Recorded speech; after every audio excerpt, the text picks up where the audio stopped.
Greetings and welcome to the Saco City Council meeting for Monday, February 1st, 2021. Call the meeting to order at 6:30 p.m. Let the record reflect that all councilors are present, including City Administrator Canrath. At this time, we'd like to invite everyone to join us in the Pledge of Allegiance. The flag is behind City Administrator Canrath.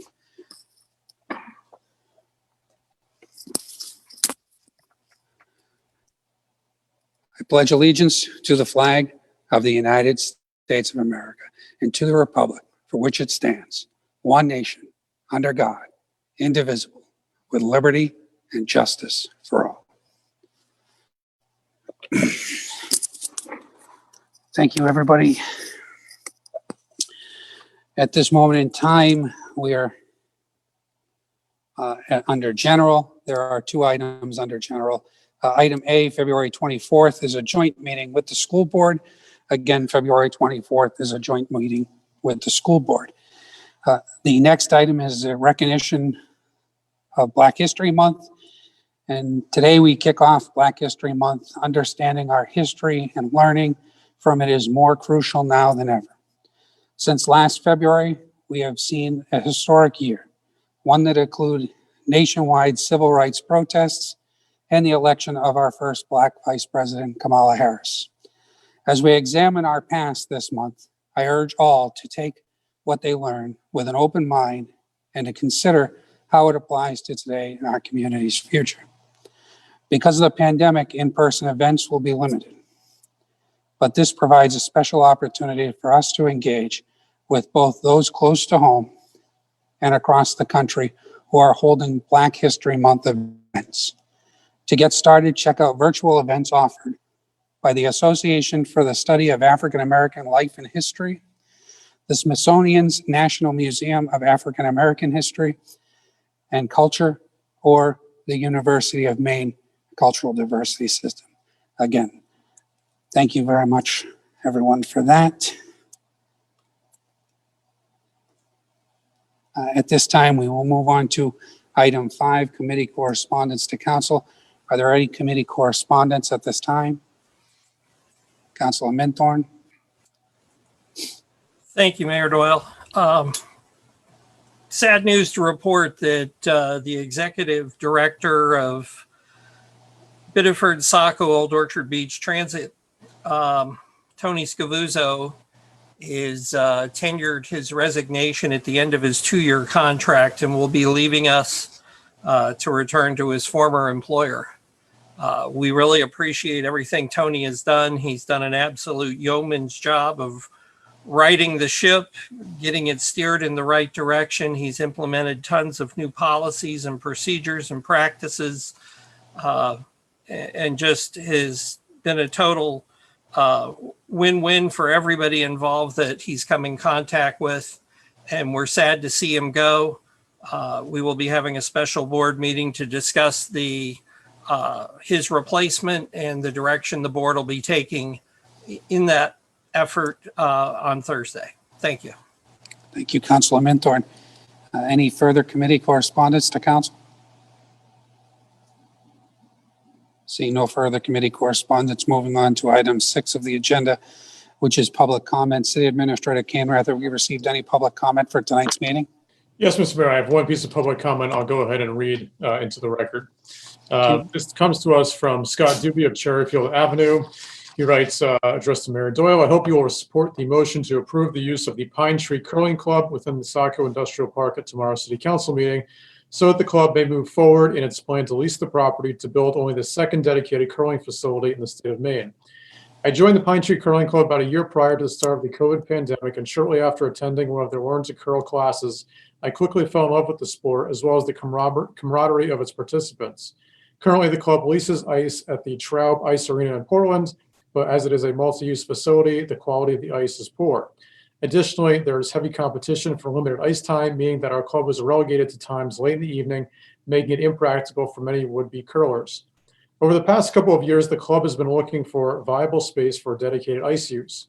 As it turns out, such a space is hard to find since it requires a large building without internal obstructions, and until the space at 29 Spring Hill Road became available, we had not been able to find such a building. As it stands, the space at 29 Spring Hill Road is near ideal. Since the building will be leased, there will be no loss of tax revenue to the city. Additionally, the covenants for the Saco Industrial Park clearly lay out that each exemption for use by a nonprofit must be independently evaluated based on its own merits. Therefore, there will be no precedent set for the future. Finally, such a dedicated curling facility would offer numerous other benefits to the city of Saco as well. It would provide a unique winter athletic, social, and recreational opportunity that is currently lacking in the area. Winter curl sessions often fill quickly and draw people from surrounding areas. People that are likely to dine at other Saco establishments. Additionally, multi-day bonspiel or curling tournaments draw teams from throughout the Northeast and Canada. These teams will require food, lodging, shopping, and entertainment that would benefit many other businesses in the city of Saco.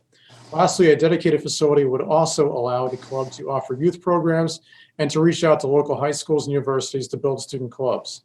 As a faculty member of the University of New England, such opportunities are of particular interest to me.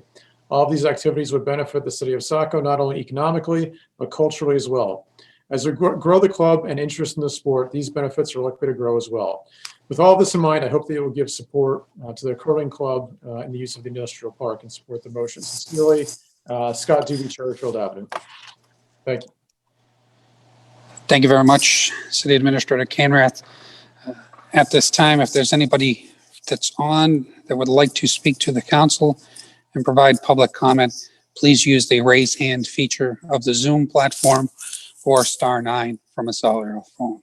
Again, those wishing to speak before the council, please use the raise hand feature of the Zoom platform or *9 from a phone.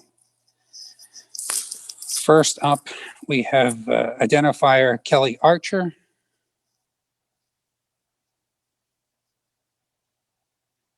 Kelly, you've been allowed to speak. Go ahead and unmute and state your name and address for the record.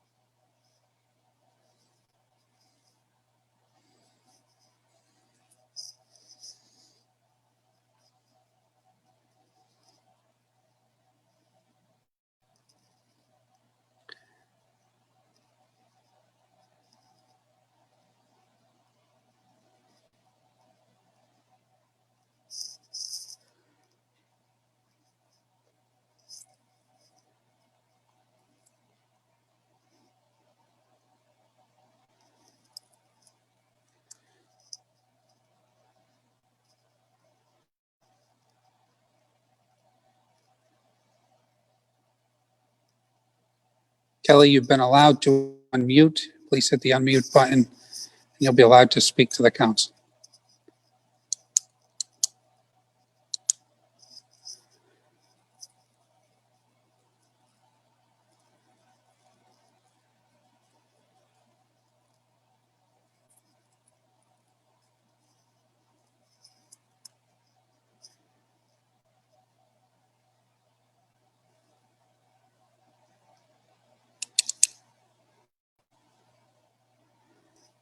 Okay, we're going to come back to Kelly. Next up is identifier Cynthia Chadwick Granger. Cynthia, you've been allowed to speak. Please go ahead and unmute. State your name and address for the record. Cynthia Chadwick Granger, 3 Shawn Place, Saco, Maine. Is this the appropriate time to speak about the dog ordinance, Mr. Mayor? You can speak now, or you can wait and speak at the public hearing, which is action item A. Okay, I'll wait. Thank you. Thank you. Okay, we're going to try Kelly Archer again. Kelly, you've been allowed to speak. Please go ahead and unmute. State your name and address for the record. Can you hear me? We can hear you. Thank you very much. I am Kelly Archer of 185 Bradley Street. As always, I am speaking from my heart and from only my truth and due diligence of the last 9 months. I am no longer disconnected with the city of Saco. I am more connected now than ever before. I expect due process, fairness, honesty, transparency, and full disclosure from my elected and city officials, as I absolutely demand it on myself. These values are not buzzwords. I live hard by them. Saco is a major junction of issues: Azores adoption, subsequent amendments, comp plan, LRPC, first master plan development, traffic, turnpike, residential tax relief, and school capacity. This is a time for experience and leadership.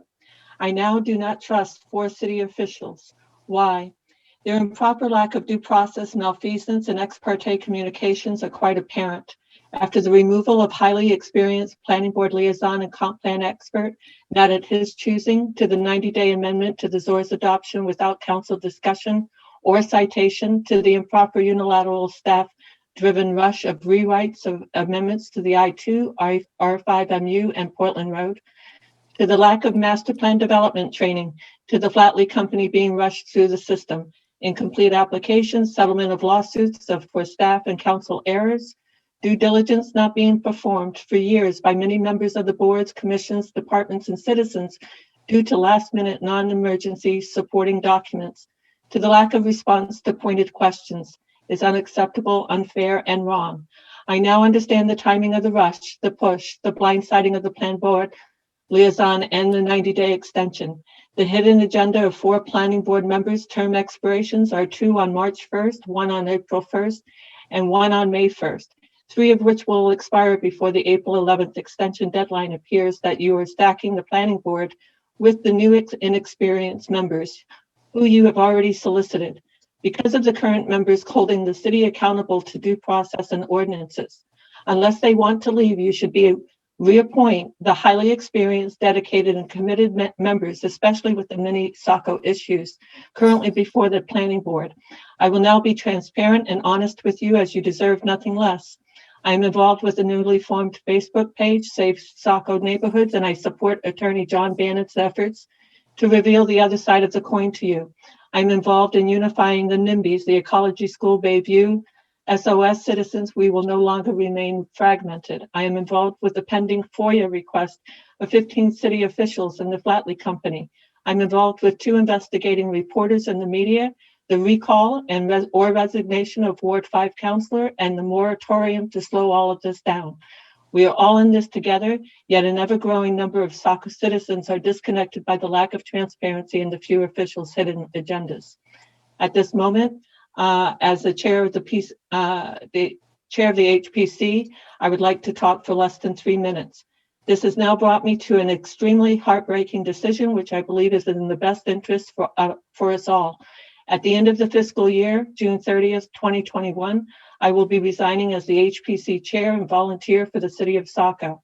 This is not the road I wanted to take, as there is so much more to accomplish. However, in the interest of protecting and preserving the city of Saco, the HPC mission, its members, and the HPC's future projects involving the city council and staff's participation, be it the upcoming budget requests, grants, and subsequent HPC amendments, it is best if I leave. And for complete honesty, I pray that my truth has not harmed my son, Ward 1 Marshall Archer's upcoming re-election. I will wrap up and close out some wonderful projects and relationships within the HPC, the Historic District, Maine CLG, Maine Preservation, Shipwreck, Rendezvous Point, Burying Ground, and Historic District projects. I want to deeply thank the HPC members, the Azores members, the current planning board, and those staff members that I've worked side by side over the last 9 years. And I will forever appreciate their collaborations, teachings, and all of our shared moments, respect, timely responses, and professionalism that has enriched my life by knowing them. My deepest thank you to Isabel Exley, Emily Cole Prescott, Liaison Joe Gunn, Tim Murphy, Brian Canemath, Glennis Salas, Emily Roy, Andrew Dickinson, Brian Summer, and David Pendleton. I will forever remember and appreciate you all. It has been an absolute honor and a thrill to have served the city of Saco for the last 9 years. I will pursue other interests that are before me right now. I thank you for listening and hearing my heart, and I wish you the very best. Thank you so much. Thank you, Kelly. Any other public comment?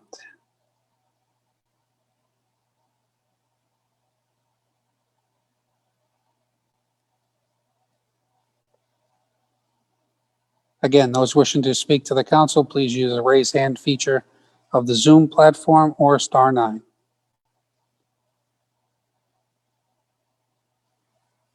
Seeing no hands raised and nobody seeking recognition, moving on from public comment to item 7 on the agenda, which is the approval of minutes for January 4th, 2020 and January 25th, 2021. Excuse me, January 4th, 2021 and January 25th, 2021. Is there a motion to approve the minutes? So So moved. moved. Councilor Minthorn, is there a second? Second. Councilor Gunn? Any discussion on the minutes? A roll call vote on the minutes. Councilor Archer? Aye. Councilor Purdy? Yes. Councilor Gunn? Yes. Councilor Berman? Yes. Councilor Minthorn? Yes. Councilor McPhail? Yes. Councilor Johnston? No. Motion passes 6-1. Moving on to item 8, the consent agenda, which is one item. Item A, confirm mayor's reappointments to Shoreline Commission of Perian, Carpenter, Mark Sladen, Craig Wood, and Kevin Roche.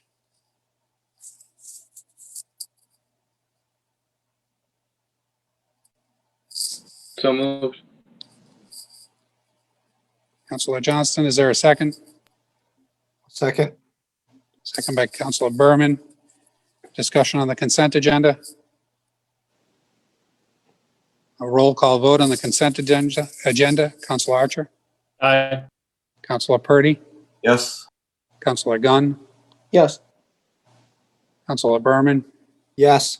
Councilor Minthorn? Yes. Councilor McPhail? Yes. Councilor Johnston? Yes. Motion passes 7-0. Thank you very much, everyone.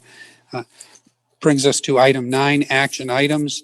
We have a public hearing on amendments to Chapter 64 hyphen dogs, and that is Councilor Archer. Yes, thank you, Mr. Mayor. After growing concerns have been brought to council and city staff regarding the city's dog ordinance policies, it was determined that updates were necessary regarding dogs being under voice control, running at large, and specifying areas where dogs should be restricted. Amendments to the dog ordinance include updated definitions, leash laws, and specifications of when and where a dog can be off leash. The amended dog ordinance restricts dogs from being on sports fields and playing fields, and lays out the locations of each field. It requires all dogs to be on a leash while at the beach from April 1st through September 30th. From October 1st through March 31st, dogs can be on the beach without a leash.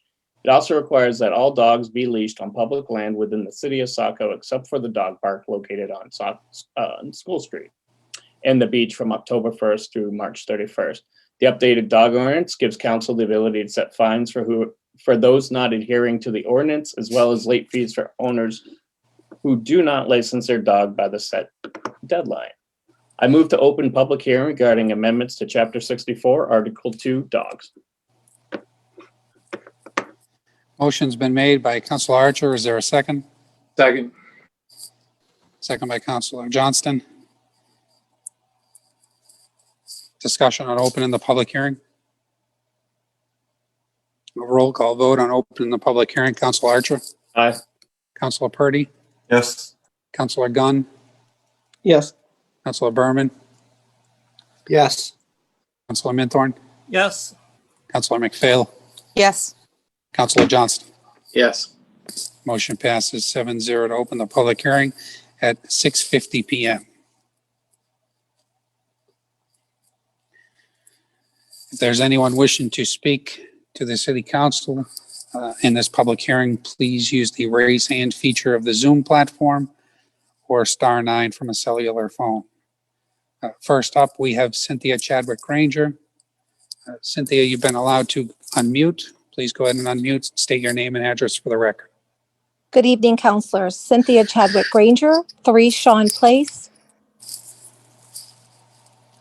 I wanted to bring to your attention, everyone knows that on June 5th last year, my dog and myself were attacked brutally. I won't go into the details again. Everyone has been fully aware of what has happened. Since this first reading, I was told and informed that the AKC had contacted the city with some revisions on all the work that we did. I just want to bring to your attention on number 1 on the letter, during field trials or formal obedience, agility, or similar training periods when the dog is accompanied by its owner or keeper is way too loose and open-ended. These 2 dogs that attacked myself and my beautiful dog were trained, and they were being trained at the Saco school field. That's where she used to take them, and it's in the police report. So I have a really hard time with this statement and adding that to the ordinance. So I really want you to take a look at that and make sure that any time that the dogs are being trained or worked with should be at a training facility, somewhere where they're protected and people are protected, not in a public area, and definitely not in a school parking lot or field. That's the first thing. It has also been brought to my attention, there's been a recent very bad dog attack on New Year's Eve day. The dog was not collared and the dog was not leashed. It had a rope tied around its neck. I am beside myself with this. I've been told by Councilor Purdy that the revisions had been taken care of with the collar and the leash issue. This has to be mandatory. They cannot be out in the public with a rope around their neck. That's just not protective for anybody, and it's not good for the dog. The other problem I want to bring up, the barking. I know that Councilor Mithorn put that in there, and I really appreciate that very much. And I thought it was great. The 10 minutes was perfect. We do not allow Bella to bark more than 3 minutes. So I'm a little concerned with the AKC. They documented that a half an hour during 10 to 6. Well, I have issue with that. Some dogs are left out in the evening and they bark for hours. So that's another issue I have with that statement. I want someone to look at that and make sure that gets written up properly, because I do agree with the 10 minutes. Especially they shouldn't be out very long in the cold anyways, in the wintertime. But stipulating a time frame on that that's ludicrous. Dogs bark at night. They shouldn't be able to bark a long period of time, anytime during the day. And once again, there was number 4, during search and rescue similar public service training. There was a sentence, express permission of the owner or occupant of the property on which the dogs are being trained, that does specify that where they're being trained. I want to make sure it's a facility. We have these open-ended statements saying all these little loopholes. Well, the dog, if they're with a trainer or if they're walking down the street and the person has control, that leads us right back to voice command again. These dogs that attacked me and Bella and messed up our lives were both trained. They were trained dogs and they still attacked us. So I want to be very clear with this. Yes, and I think that's covering the AKC issues when I read that document. I know that was put in, so I just wanted to address that.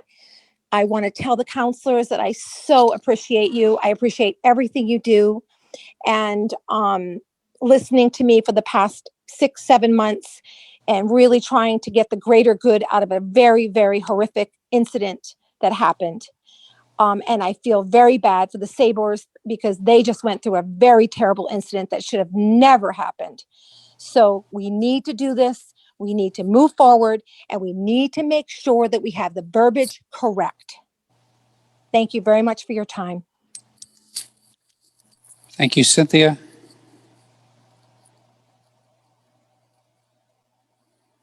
Up next, we have a Michael Sabo identifier. Michael, you've been allowed to speak. Again, please state your name and address for the record. This is Michael Sabo, 36 Tall Pines Drive. My wife Karen Sabo. We were victims of an attack on, as Cynthia said, on New Year's Eve. And as it was stated, the dog that attacked our dog, we were walking on Tall Pines Drive. the owner of the other dog was walking his dog, and for some reason, his dog decided that something triggered it, and he set out to kill our 8-year-old golden retriever. He had a rope, looked like a rope around his neck. He immediately lost control of the dog. We fell to the ground. I never lost control over my dog. He was in a harness. I kicked his dog off. I was bitten in the leg. My wife was bitten. We immediately took my dog to the emergency vet hospital where he underwent surgery. We spent our New Year's Eve in the emergency room at Southern Maine Healthcare, updating our tetanus shots and seeking treatment. And I guess what I would say is, don't lose sight of the gravity in these discussions. This is, until you go through these kinds of situations, you don't recognize how serious this is. We've relived this thousands of times since it's been a month now. And I keep thinking of the what ifs. What if it was my grandson who had been walking my dog?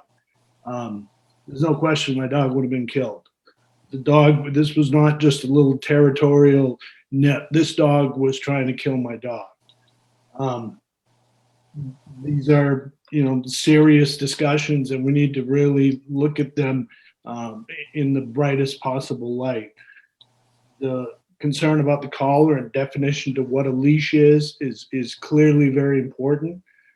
The other piece is definition of a dangerous dog.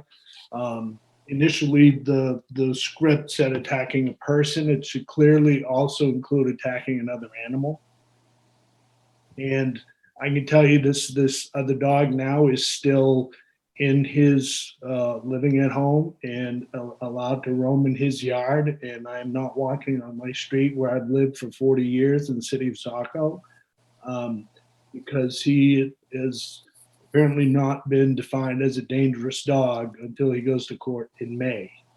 I just want to jump in here. This is Karen Sabo. I recognize a lot of you from teaching at Thornton for 35 years, but we've lived on the street for 40 years. We walk twice a day on the street, usually. The past month, we've not walked. We carry pepper spray. I've been advised to buy a taser because that dog is loose in his yard. So if we want to continue to walk down our street, we have to arm ourselves. So I just really think that the leash part of the ordinance needs to be changed, and the dangerous dog definition needs to be changed to include an animal, not just people. Our dog was in surgery for 3 hours. And I guess for my own personal, I'm a pretty big guy and I'm in pretty good shape. And I learned something that night. I could not protect my dog. I was holding his harness, and it was terrifying. Three of us were hitting the other dog to try to get him to break his grip on our dog's neck. So I just asked, I've already sent Jim Purdy and Mayor Doyle my concerns, and they've done some rewording, and I'm very pleased with the rewording, and I'm asking that it be accepted. Thank you for your time. Thank you very much, Michael and Karen.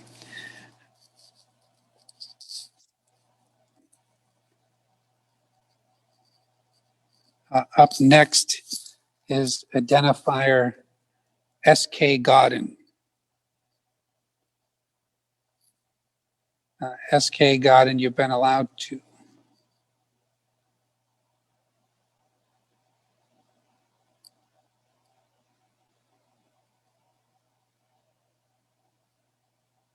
You've been allowed to unmute. Please go ahead and unmute.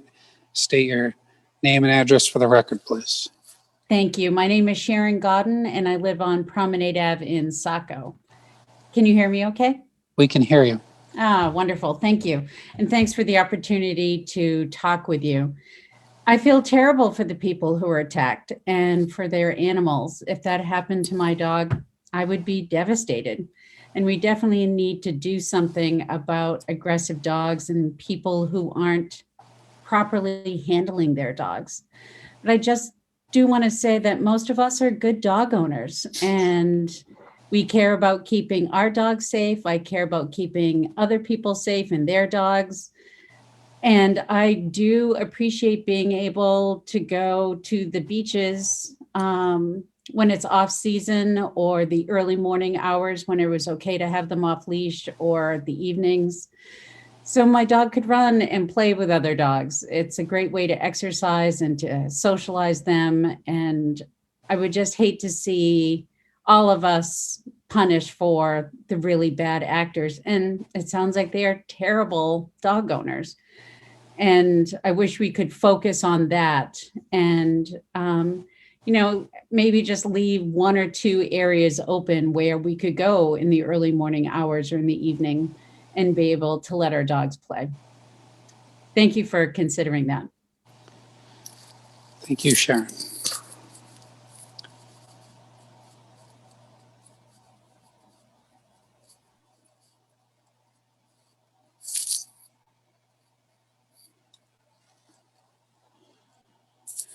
If there's anyone else that would like to speak during the public hearing on dogs, please use the raise hand feature or *9.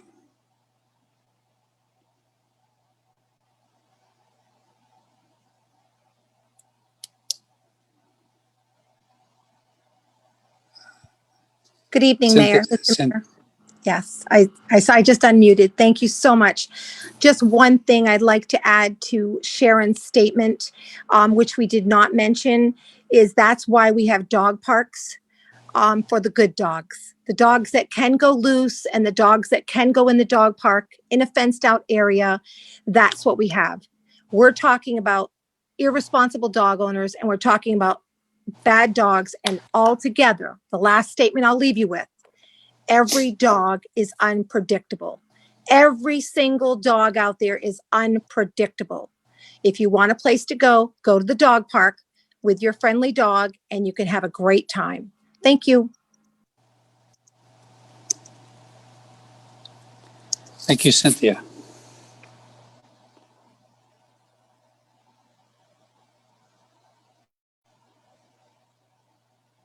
If there's anybody else that would like to speak during the public hearing, please use the raise hand feature or *9.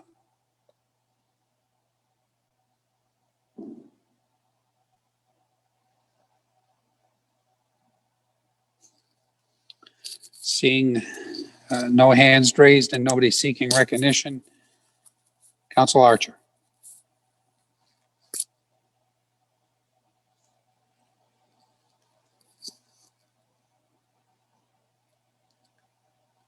Council Archer, you're muted. Sorry about that. I hit the button. I guess I missed it. Thank you, Mr. Mayor, for pointing that out. I move to close the public hearing and move to schedule the second and final reading of amendments to Chapter 64, Article 2, Dogs, for February 8th, 2021. Motion's been made by Council Archer. Is there a second? Second. Second by Councilor Gunn. On closing the public hearing, any discussion? Councilor McPhail.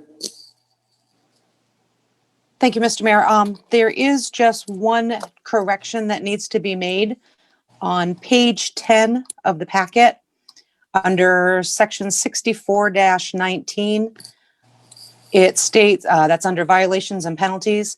Any person who violates section 64-5 animal noise or 64-6 control of animal waste does need to be changed to section 64-8 and 64-9.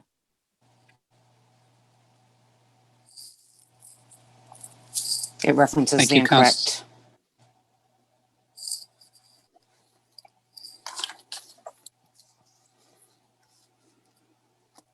Thank you, Councilor McPhail. Councilor Purdy.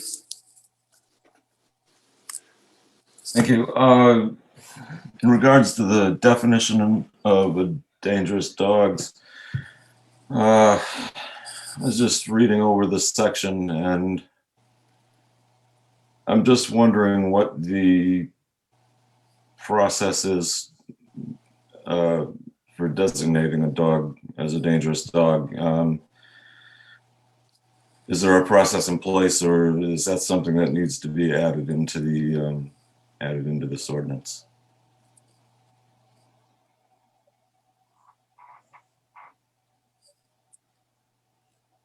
I'm open to suggestions if anybody has any. Councilor Purdy, there's a process designed in the law. It's under the agriculture. I think it's Title VII. But if you go in there, it defines how you become a dangerous dog designation, and it requires an investigation by animal control, and then a forwarding of a summons to a court, and then the court decides whether a dangerous dog is a danger, and then decides an ultimate penalty for such. It's I'd have to look up the actual title and so forth, but I believe it's Title VII under agriculture with under animals. Director Summer, do you have that handy, that information handy for Councilor Purdy?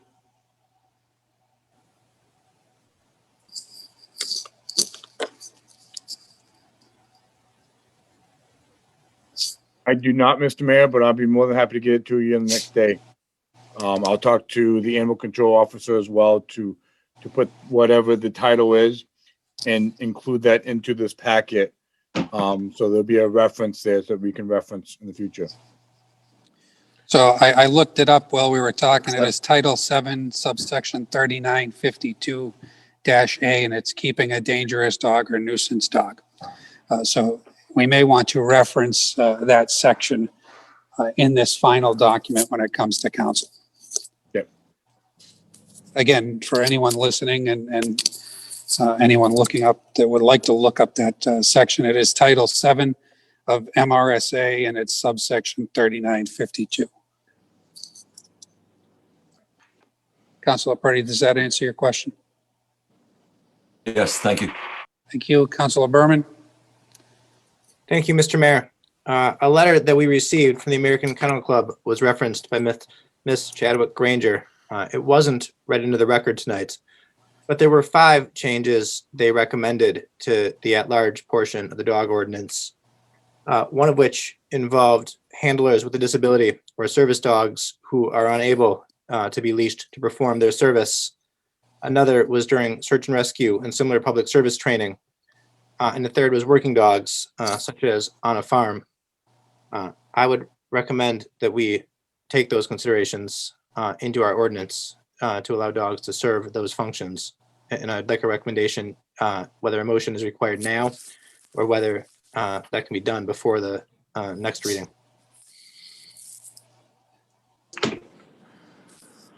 Councilor Berman, if you'd like that, city staff will prepare a motion to amend for the final reading, and then you can amend the different individual items that you'd like to see changed in the document.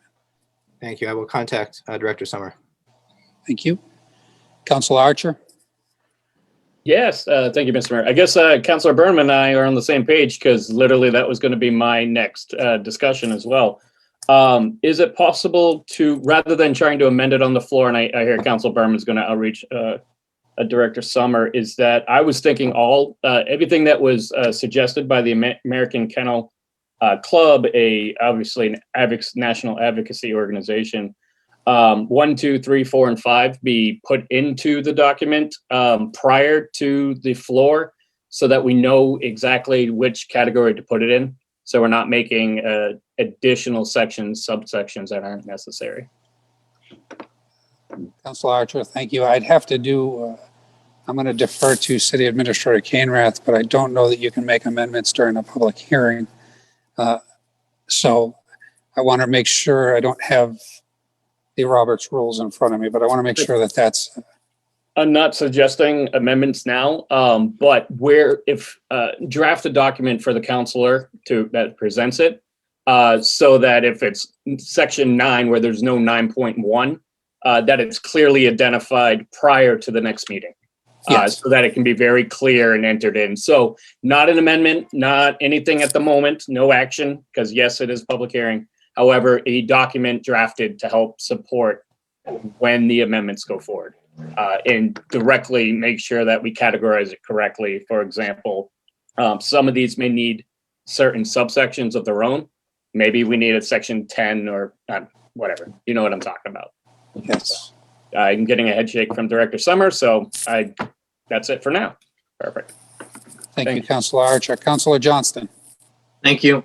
I guess along those same lines as a potential amendment, I plan to put forth that the fees that we, I guess, receive from any potential fines going forward will be dedicated to the dog park fund. Thereby we'll, hopefully have a future resource to actually expand dog parks. Thank you. Thank you, Councilor Johnston. Any further discussion on voting to close the public hearing and set the final reading for February 8th? Seeing no hands raised and no counselor seeking recognition, a roll call vote. Councilor Archer? Aye. Councilor Purdy? Yes. Councilor Gunn? Yes. Councilor Berman? Yes. Councilor Minthorn? Yes. Councilor McPhail? Yes. Councilor Johnston? Yes. Motion passes 7-0. Thank you very much. We are at item B, which is a final reading on the transit-oriented omnibus TIF district. Councilor Purdy. Thank you. Over the past several months, the Planning and Economic Development Department has been working to develop a transit-oriented omnibus tax increment financing district. Establishing this new TIF district in the city has been under consideration by the EDC and the City Council. As the 9 active TIF districts across the city have demonstrated for many years, these TIF districts enable more of our tax dollars to remain in Saco. The city's TIF districts have funded and promoted economic development initiatives, public infrastructure improvements, bond payments, and many other projects. On December 14th, 2020, the EDC unanimously voted to recommend to the City Council approval of the transit-oriented omnibus municipal development and tax increment financing district and development program in substantially the form presented here too. On January 4th, 2021, the City Council approved the first reading, and on January 25th, 2021, the City Council held a public hearing. I move to adopt the order regarding the transit-oriented omnibus municipal development and tax increment financing district, approving the designation of the district and adoption of the development program. Motion's been made by Councilor Purdy. Is there a second? Second. Second by Councilor Minthorn. Discussion?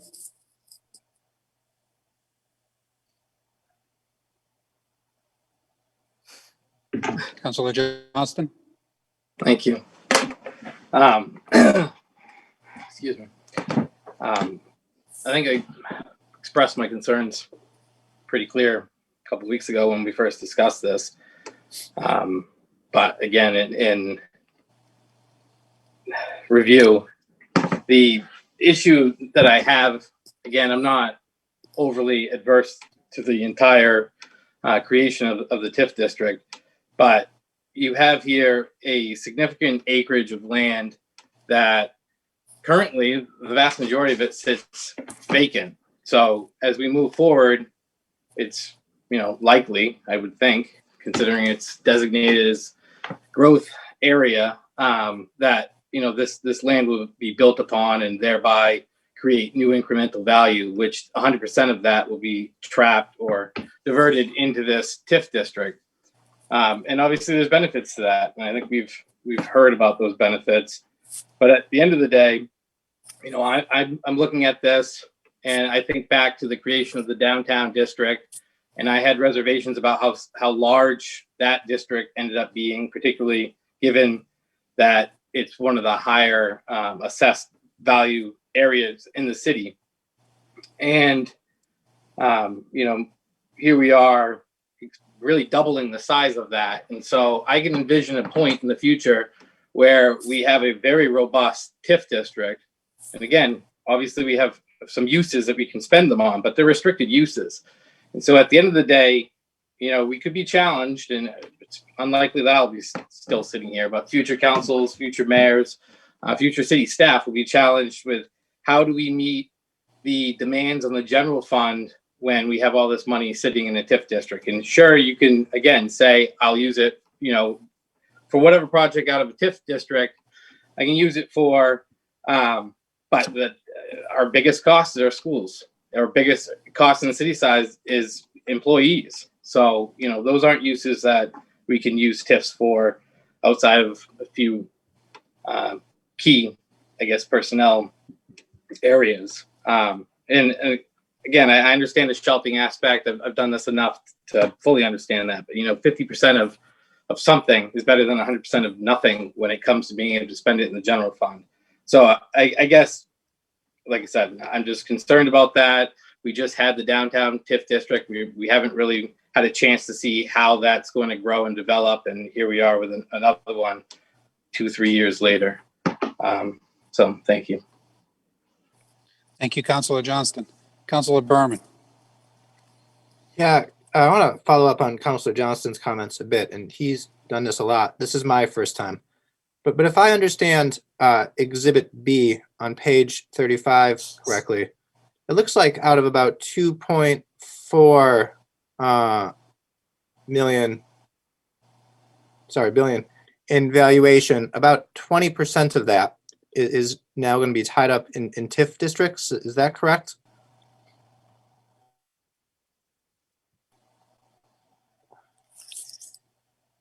I'm looking at line 1, total taxable municipal valuation, and then line 3, the new total of 569 million in TIFs out of the 2.4 billion. Director Clavette.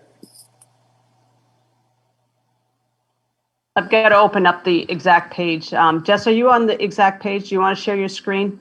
And then yes, I'm on that page, and that is correct, Councilor Berman. That is your interpretation of that being the 500 million. So that is about 20% of the tax value. Yeah, I think that's a correct read on that. Would the council like me to share my screen on that, or do you have it in front of you? Please share your screen, Jessica.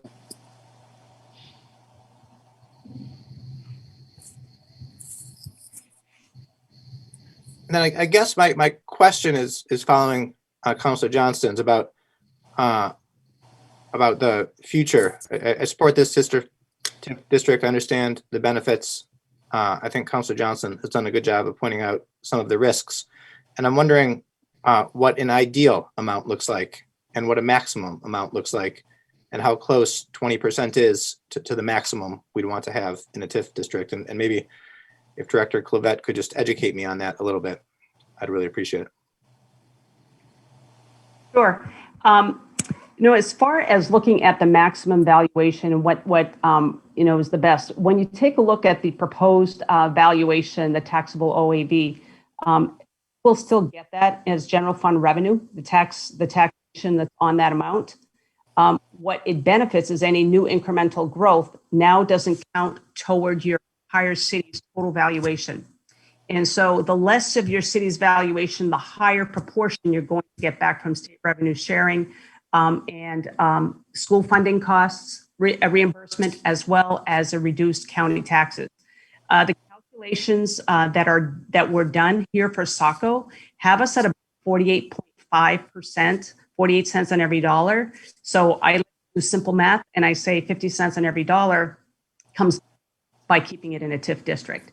Now, I agree with Councilor Johnston. If the districts are created so that the money is, if you stockpiled and you didn't really use it for anything, that's one thing. But our robust development programs that mirrored what's going on in the downtown district were done all over the city now afford us everything from paying bond payments that would have had to have gone to the general fund. So we're paying about $300,000 or $400,000 worth of those payments that aren't going. We've funded 1.2 million toward for example, the public works building, and so that never went to the general fund taxing. And so, if you didn't have those robust development programs, I could understand why TIFs wouldn't make a whole lot of sense. But when you're losing 50 cents on every dollar and you find reasons to pay, for example, 100% of economic development specialist salary is paid for out of TIFs. That's Jess's position. 50% of mine is paid out of it. And we have percentages paid of the city administrator this year, percentages of the finance. And so there are ways to help reduce general fund taxation. And so and to Councilor Johnston's point about vacant land, clearly that's what it is along Route 1. It's vacant land. Now, what you're doing right now is approving this TIF district with these parcels. Fast forward 5-6 years from now, you want to just take these parcels out? Have at it. You know, these can all be amended. You can add parcels, you can delete parcels, you can figure out portions that you want to put in general fund. This is not, I mean, it's stone in that you've created a district this evening, if you approve it, and that you're creating the parcels that are committed in that, and you're also creating the valuation, the original assessed value, but that doesn't mean you can't make changes along the way. Yeah, I understood that. Thank you. To understand as a group that you can do that.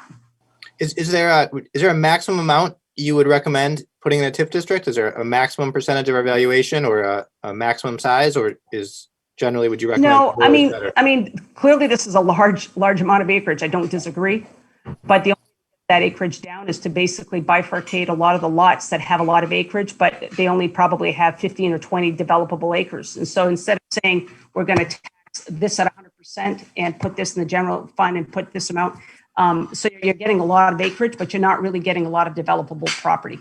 And a real maximum. I think it's safe to say that if you have a development program, you want to maximize how much acreage you can in there. And, but it doesn't mean it all has to go in there. I mean, and you're this evening, if you just said, Denise and Jessa, you know, cut out X amount of acreage, we can do that. We won't make the deadline for Augusta for March 30th, but we could do that. Thank you. Councilor Minthorn. Yes, thank you, Mayor. The one last thing that I think Denise missed and didn't cover, she covered everything. Sorry. Is that if we had to, if we got 10 years out and the TIF was just full of cash, we could always turn off collecting it. You can turn it off as one of our options. So by capturing it early, we give ourselves maximum flexibility as these areas grow and our city grows. And we do have the ability to turn it off, so to speak, should we reach that point where some of our other TIFs may be as well overflowing or you know, the funds are too robust or whatever that way. We do have the ability to control all these things. Thank you. Thank you. Mayor Doyle, if I could just add one more quick thing to what Councilor Minthorn said. Please go ahead, Director Clavette. So the other piece is on top of all of that. I mean, if you so choose to even stop or abandon the entire TIF district, you can actually do that as well. And so, and then the other piece, if the city ever we run the calculations every year. If the calculation went down to 30%, doesn't make any sense to keep it in a TIF district, put it in the general fund. But, you know, our neighboring towns like Old Orchard Beach, if they ran the calculations, I think they're at like 3 or 5%, doesn't make sense for TIFs. And so those things can change over time. Thank you, Director Clavette. Any other questions from council?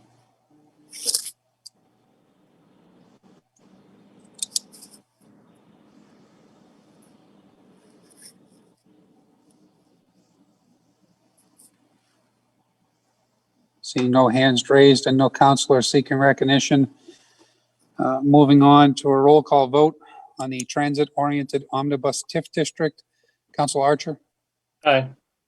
Councilor Purdy? Yes. Councilor Gunn? Yes. Councilor Berman?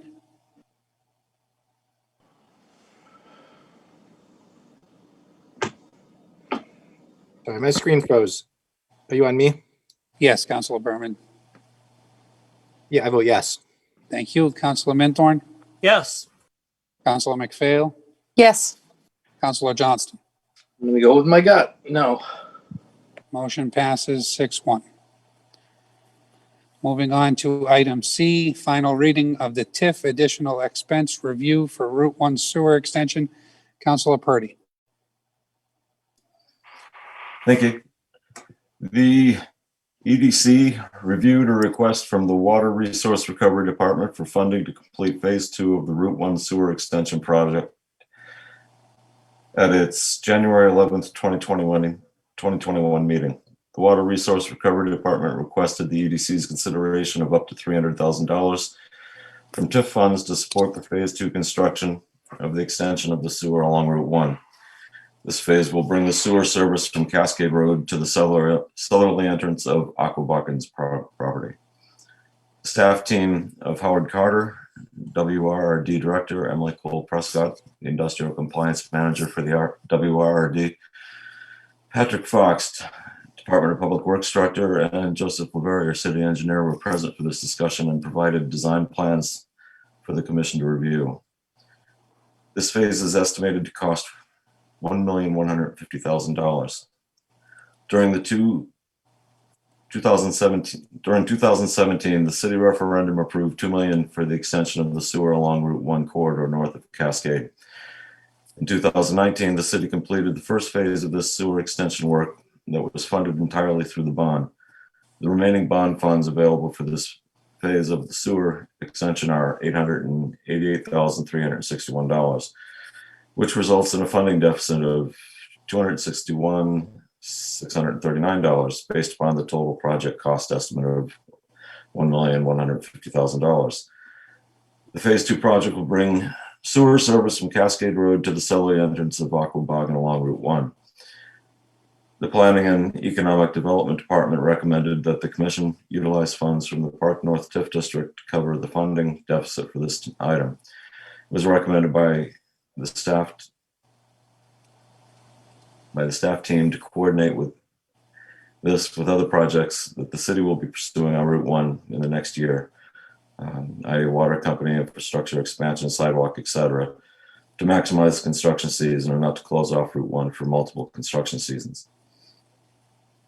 The following motion was made at the EDC's January 11th, 2021 meeting and approved unanimously. Stephen Dupree moved to allocate up to $300,000 of maximum funding available from the Park North TIF District to support a prorated portion of the Phase 2 construction of the Route 1 sewer extension. Andrew Goldberg seconded, and the motion carried unanimously by roll call vote.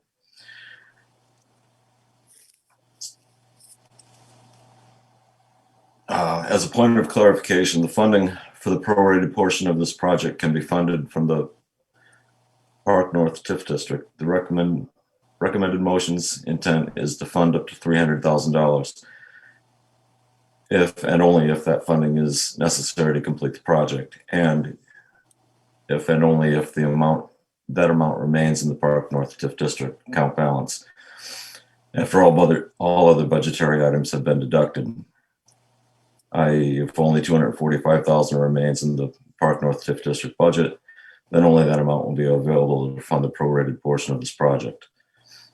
I move to hold the second and final reading and I move to hold the second and final reading and vote for February 1st, 2021 to approve and allocate funding of up to $300,000 or maximum funding available from the Park North TIF District to support a prorated portion of the Phase 2 construction of the Route 1 sewer extension. Second. Motion's been made by Councilor Purdy, second by Councilor Minthorn. Discussion?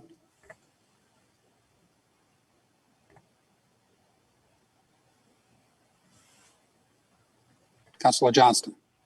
Thank you. Gotta bear with me. I'm not feeling the greatest.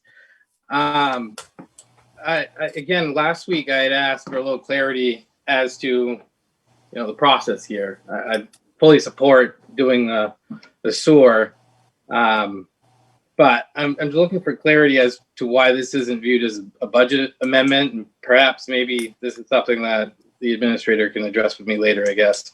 But I view this as a transfer of funds from the TIF, and I don't recall if this was an approved use during the last budget cycle. So that's my question there. And then also reviewing the materials, it makes mention of a motion at the EDC to allocate funds. And at least my reading on code, EDC is an advisory body and they don't really have authority over funds outside of the EDF. So that's another thing I was just curious about. So yeah, thank you. Thank you, Councilor Johnston. Director Clavette or City Administrator Canrath, can one of you answer those questions? Sure. Brian, did you want to take a cut at it? And then I'll... Denise, you can go ahead. I think we're all on the same page with this. And as far as Okay. trying to nail down a, concrete right. process for the future. So go ahead if you'd like. Sure. Thanks. So I don't have the charter and code right in front of me, and I'll dig up. There's a section there that says that the EDC does have the advisory capacity for TIFs, and so I can find that and quote that exactly. But as far as the allocation, I just want to keep folks in mind, when we approve a TIF district creation, you approve a development program. And if you look at the, like, for example, let's use the transit TIF because that is right before you this evening. It has a sidebar with numbers and statutory citations of approving. So you are, in essence, when you approve a development program, you approve the allocation of that amount of money for the next 30 years to be spent on certain things. What we've done and chosen to do is to be completely transparent and turn in a budget every year that goes before the council, that gets reviewed, and it starts with the EDC first, and then it goes to the council. It never used to do that because technically the city administrator could actually take a look at that with staff and say, this is where the funds should be spent. But that's not how it's done in Saco, and many communities do it this way, but many communities don't have to go through their councils for approval. So on an annual basis. So we've chosen to do that, and we do that on an annual basis. That said, there are some plus or minus funds. Some projects are not funded certain years, or they're omitted completely. And so that, and there's a fund balance. And then there's always some money left, right? And some of them are pretty nip and tuck, like zeroed out. In this particular case, the projected balance is about 236 going out of this year. That's before the growth. And so that's why we set up to 300,000. But if it's 215, it's 215. If it's 282, it's 282. And so, yes. And I know that probably doesn't sound as clear as you want it to be. But if you think it needs to be a budget amendment, Glennis, Solis, and Brian and I met, and we all three of us agreed that it didn't need a budgetary amendment because it was a TIF fund that's already been approved to be expended in some capacity on these types of projects. But that's your call to make, I think. Yeah, I'll just say, we'll do whatever you'd like to do for process. It seems like it's been kind of a little bit fuzzy about what we historically have done, what we should do, but whatever the council desires with this process, if we want to do a budget amendment in the future, that's what we'll do. So we just need to establish a concrete, I think, procedure here. Thank you, City Administrator Canrath. Thank you to Director Clavette. Councilor Johnston, you have your hand up. Yes. Thank you for that information. Like I said, I don't have a problem with this. What caused concern for me is what you just confirmed, or what Ms. Clavette just confirmed, which really goes to the last discussion too, which is under the current procedures have been following, we've basically removed the oversight of council from the TIFs. And as Ms. Clavette said, we actually never used to receive a budget at all. And to her credit, it's something that I think she implemented, at least as I remember. It's the first I started seeing budgets for it. But I do think that we should have some kind of policy in place, because again, if you were going to talk about 9, 10 TIF district with millions and millions of dollars in them, and now we're saying that it's at a staff level, it's tax dollars.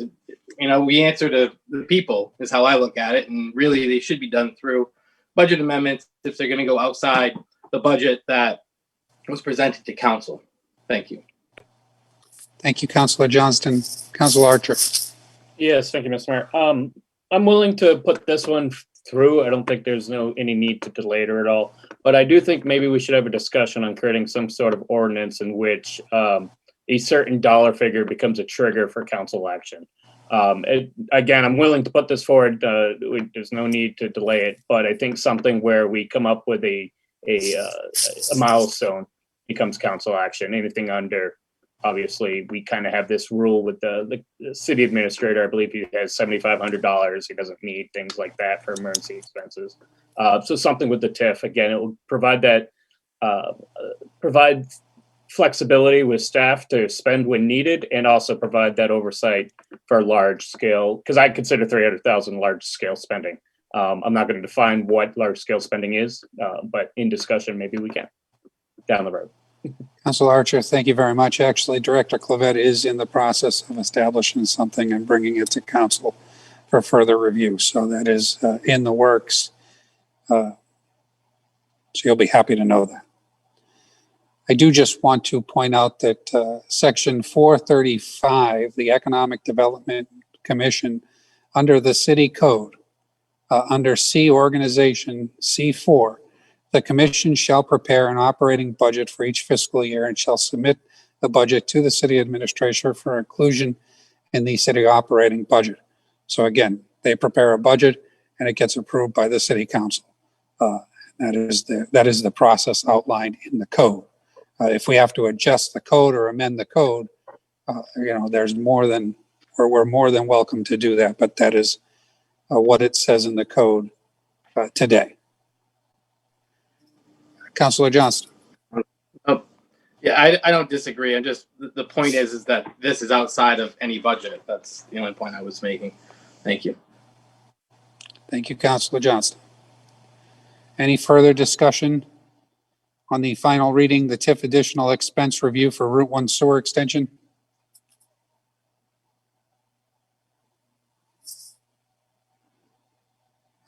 Seeing no hands raised and no councilor seeking recognition, roll call vote. Councilor Archer? Aye. Councilor Purdy? Yes. Councilor Gunn? Yes. Councilor Berman? Yes. Councilor Minthorn? Yes. Councilor McPhail? Yes. Councilor Johnston? Yes. Motion passes 7-0. Thank you, everyone. Item D, first reading amendments to the Saco Code, Chapter 112, Program Appendices. Councilor Minthorn. Thank you, Mr. Mayor. Each year, Maine Municipal Association presents municipalities with new appendices for their city ordinance, which need to be reviewed and adopted. The staff recommends approval of the 2020-2021 General Assistance Ordinances, Appendices A through H. The City of Saco hereby approves the first reading of amendments to the Saco City Code, Chapter 112, General Assistance Program, Appendix A through H, and further moves to set the public hearing for February 22nd, 2021. Councilor Minthorn has made a motion. Is there a second? Second. Second. Second by Councilor McPhail. Any discussion? Councilor Archer? Yes, after just looking at the GA overall maximums, the best way, I used to be with Portland GA through past employment, not doing GA specific work, but I think we have the ability to mend these as needed. And because it's only first reading, I'd just like staff to maybe look into it. Because I can tell you for a fact that finding a 2-bedroom for $1,140 heated is near impossible in Saco. Again, these, we do not, if I remember correctly, we do not have to accept the housing maximums, and we can amend it as needed. I just like staff to look into it.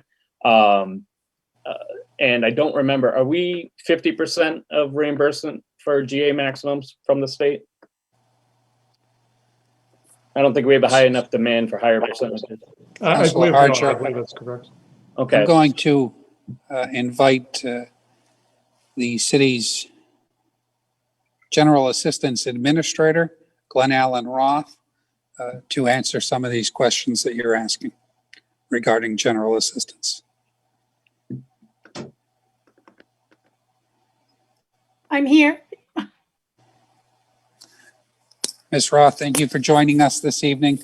Were you able to hear the counselor's questions? Yes, yes, I am. And he is correct. We can amend if they choose to do that. And the other question? Which was, what was your other, I'm sorry. Oh, it's, I believe, and I am new at this, I believe it's 70-30. Thank you. So is it possible to look at the market and possibly suggest changes before this comes? It absolutely is. And it was done in the past.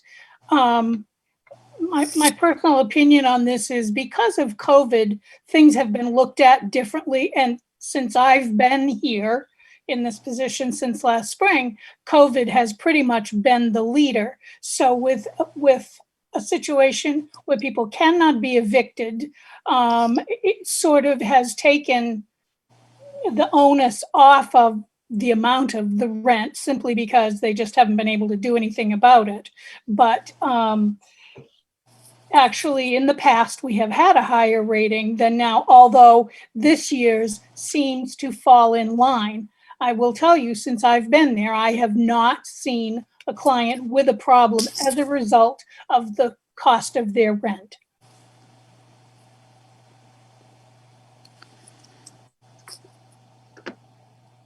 Thank you, Ms. Roth. Council Archer? Yeah, again, in your opinion, I'm kind of putting you on the spot, so I understand you may not have the answer. Is it likely that GA is not seeing housing-related requests due to the governor's programs that are out there at the moment? I believe so, yes. Okay. I think you're correct. So the lack of demand, it's not necessarily a lack of demand, it's just there's a different funding stream at this time.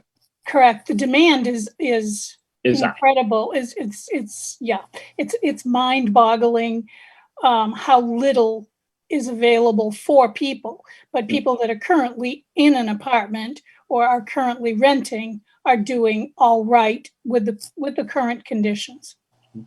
So yeah, because I mean, to my other counselors, these not and correct me, Director Roth, these are for the whole county. So, I mean, this would be rent for Alfred. This would be rent for Leamington. Obviously, Saco, Biddeford, we have different values in our rental units. So just look into it, maybe provide, do some research and try to, or I'm actually asking this through Brian to kind of look into other options that are available to us. At one point, just for a little clarity so you'll understand, the figures actually, when I began, were a median between the Kittery area and us that seemed to fall better in line. The new figures that came this past fall, we looked at and decided that given the current conditions, that it was in line. Okay, Thank you. Thank you, Council Archer. Thank you, Director Roth. Council Berman. Yeah, just following up really quickly on Councilor Archer's comments. Looking at the top of the page he was referring to, our Appendix C, Exhibit Item 4, page 66 of our packet, there's a warning. Not all municipalities should adopt these suggested housing maximums. Municipalities should only consider adopting them following numbers if the figures are consistent with local rent values. I think Councilor Archer is concerned that they are not. It then guides us to conduct a market survey, and the figures should be altered accordingly. I think Councilor Archer's suggestion was that we undertake such a survey.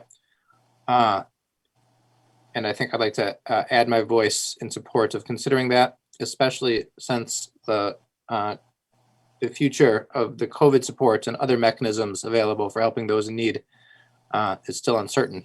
And so we want to make sure that when those expire, this is there to support them.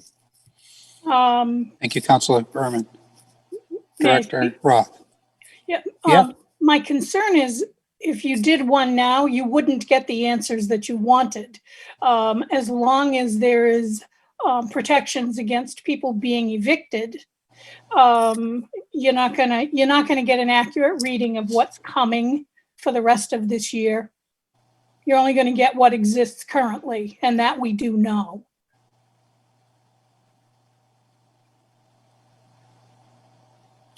Thank you, Director Roth. Councilor Minthorn.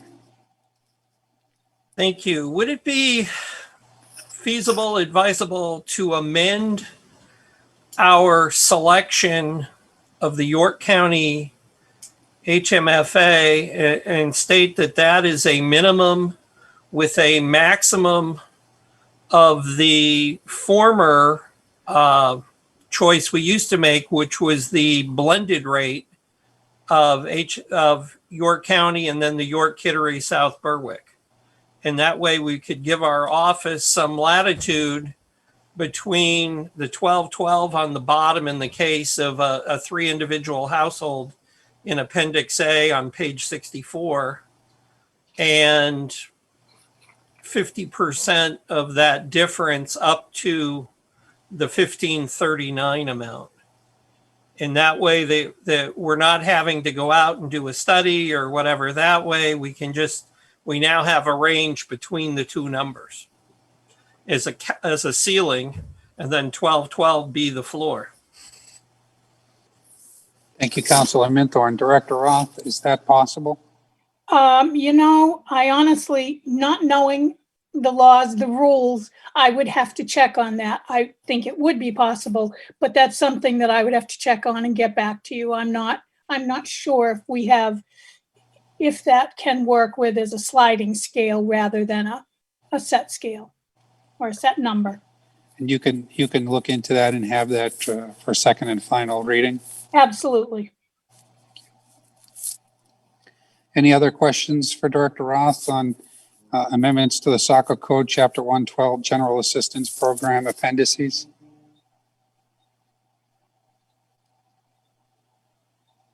Seeing no counselor seeking recognition, no hands raised, roll call vote. Councilor Archer? Aye. Councilor Purdy? Yes. Councilor Gunn? Yes. Councilor Berman? Yes. Councilor Minthorn? Yes. Councilor McPhail? Yes. Councilor Johnston? Yes. Motion passes 7-0. Moving on to item E, which is the Pine Tree Curling Club. Councilor Purdy.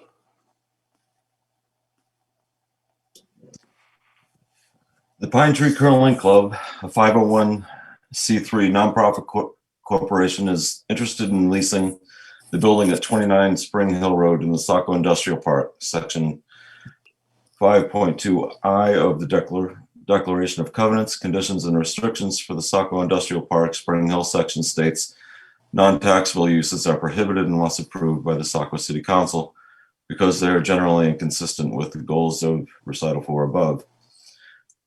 On December 10th, 2020, the EDC reviewed the covenants requirements and considered the public benefit and impact to the tax base of allowing this use. The commission unanimously voted to recommend to the City Council approval of the use of the Pine Tree Curling Club within the Saco Industrial Park per Section 5.2I of the Declaration of Covenants, Conditions, and Restrictions for the Saco Industrial Park, Spring Hill section. Non-taxable uses are prohibited unless approved by the Saco City Council because they're generally inconsistent with the goals of recital 4 above. On January 11th, 2021, this item was discussed by the council as a new business agenda item. At this meeting, additional information was requested. Staff has provided a summary of the topics discussed and additional information to help resolve any outstanding questions in a memo included as an exhibit for this agenda item. I move to approve the use of the Pine Tree Curling Club within the Saco Industrial Park per Section 5.2I of the Declaration of Covenants, Conditions, and Restrictions for the Saco Industrial Park, Spring Hill section. Non-taxable uses are prohibited unless approved by the Saco City Council because they are generally inconsistent with the goals of recital 4 above, with the following conditions. The landowner shall remain liable for all real property taxes, even in the event the parties enter into a triple net lease. And no part of the lease shall allow any nonprofit an option to buy or otherwise take title to the premises at 29 Spring Hill Road. Motion's been made by Councilor Purdy. Is there a second? Second. Second by Councilor Minthorn. A discussion on the Pine Tree Curling Club. Councilor Archer. Yes, thank you, Mr. Mayor. I do want to reinforce the fact that I do believe the council can vote on this today. So I just wanted to put that out there. And no matter what happens, if we do vote today, I will be voting yes, because I do believe that while it is outside the norm, I believe it has a uniqueness factor and taxes that will be coming from it. However, with that said, I don't see why it can't hurt to just put this to a public hearing and then a second vote to just hear the business park. We've recently had some business park issues, sued with settlement, and I'd like to not have that happen again when we can just open it up to the public, let them say, and again, we might not get much, but I think probably in our best long-term interest in a delay of only a couple weeks to bring this to public hearing and then close. So I'm going to leave this up to the council again. I'm still going to vote yes, no matter what we do, because I do believe in it. But I do want to hear what the owners of the business park have to say, just because they weren't heard with the Tuttle Inn school thing. So I believe this is another chance for us to be a little proactive with them. Thank you, Councilor Archer. Councilor Johnston. Thank you. Yeah, I would agree with Councilor Archer.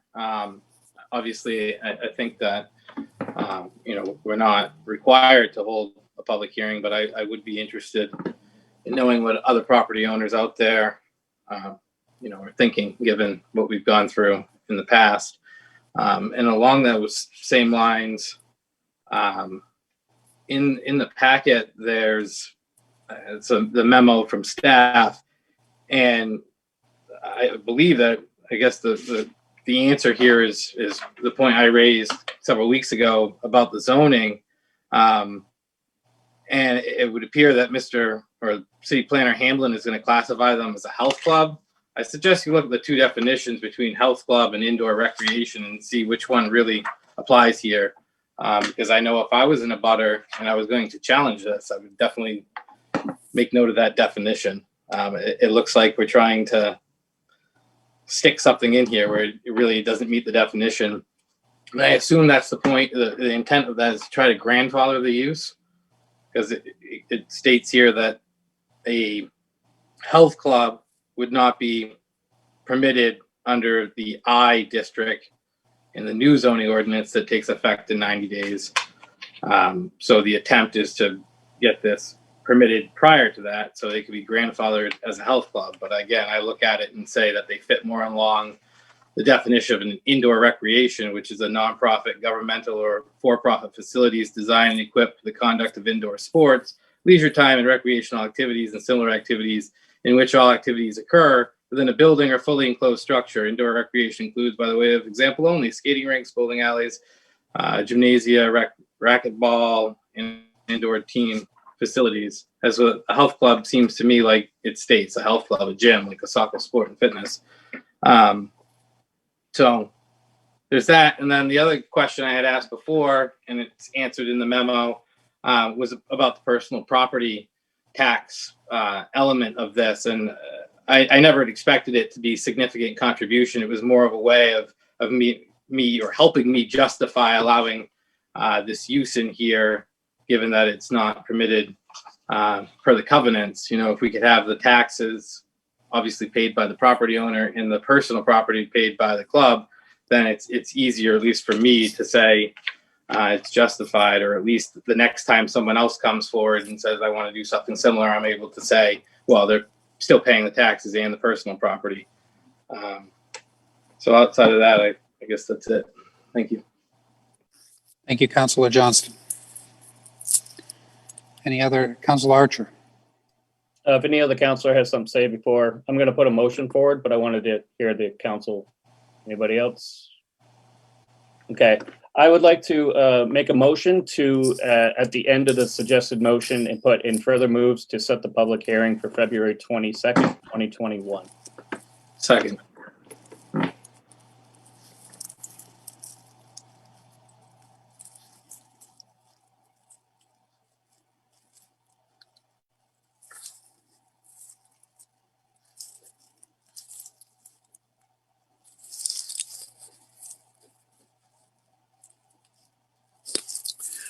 Motion's been made by Councilor Archer, second by Councilor Johnston to add in, following the current motion, add in and further moves to set public hearing for 2/21. Councilor Archer, just for clarification, will that be a public hearing and second and final vote that night, which is allowed that you I can do believe, both? yes. In this case, we could do that. So I would back up what the mayor had to say on that one. So I'm just trying to think of the wording now. No, I don't think we. You can set just public I believe hearing you and have the second power and just final? to put it on there. So yeah, just second and final. Also, the date is the 22nd. Thank you, Councilor Minthorn. Councilor Johnston, are you okay with that, that change in the motion that Councilor Archer made? I am, Mr. Mayor. Thank you. Any discussion on only the motion?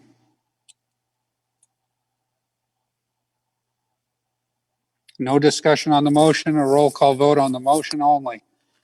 Councilor Archer. Aye. Councilor Purdy. Yes. Councilor Gunn. Yes. Councilor Berman. Yes. Councilor Minthorn. Yes. Councilor McPhail. Yes. Councilor Johnston. Yes. Motion passes 7-0. Back to the main motion as amended.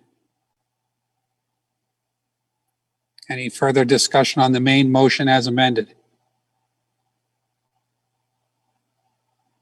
Seeing no hands raised and no counselor seeking recognition, I roll call vote on the motion as amended.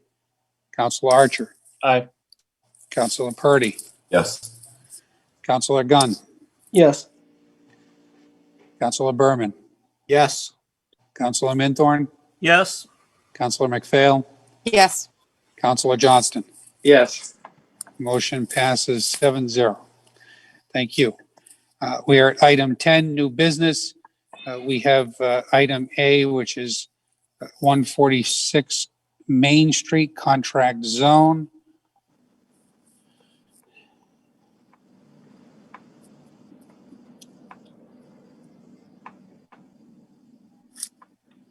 City Planner Hamlin will be joining us for any questions on this. As our first question, Councilor Johnston, you are the council resource as this is in your zone. Would you like to remain on as the council resource? Yes, please. Thank you. City Planner Hamlin, thank you for joining us this evening. Would you like to Certainly. give us a brief overview and then answer any questions that may come up? I'd be glad to. Thank you, Mr. Mayor. River House Realty is the entity, an LLC, that acquired the property in question this evening, the historic building at 146 Main Street. Purchased it about 3 years ago now. There are currently a couple of office uses that are tenants in the building. There is other space within the building that is vacant at this time. John Miley is the manager of the property, and he has submitted a request for the city to consider a contract zone for the property. The objective of Mr. Miley is to seek greater density for residential apartment units than would otherwise be allowed in the B3 zone. Currently in the B3, multifamily dwellings, apartments are allowed, and 1,500 square feet of lot area per unit is required, which in many other places in the city would be fairly dense development. Downtown, not so much.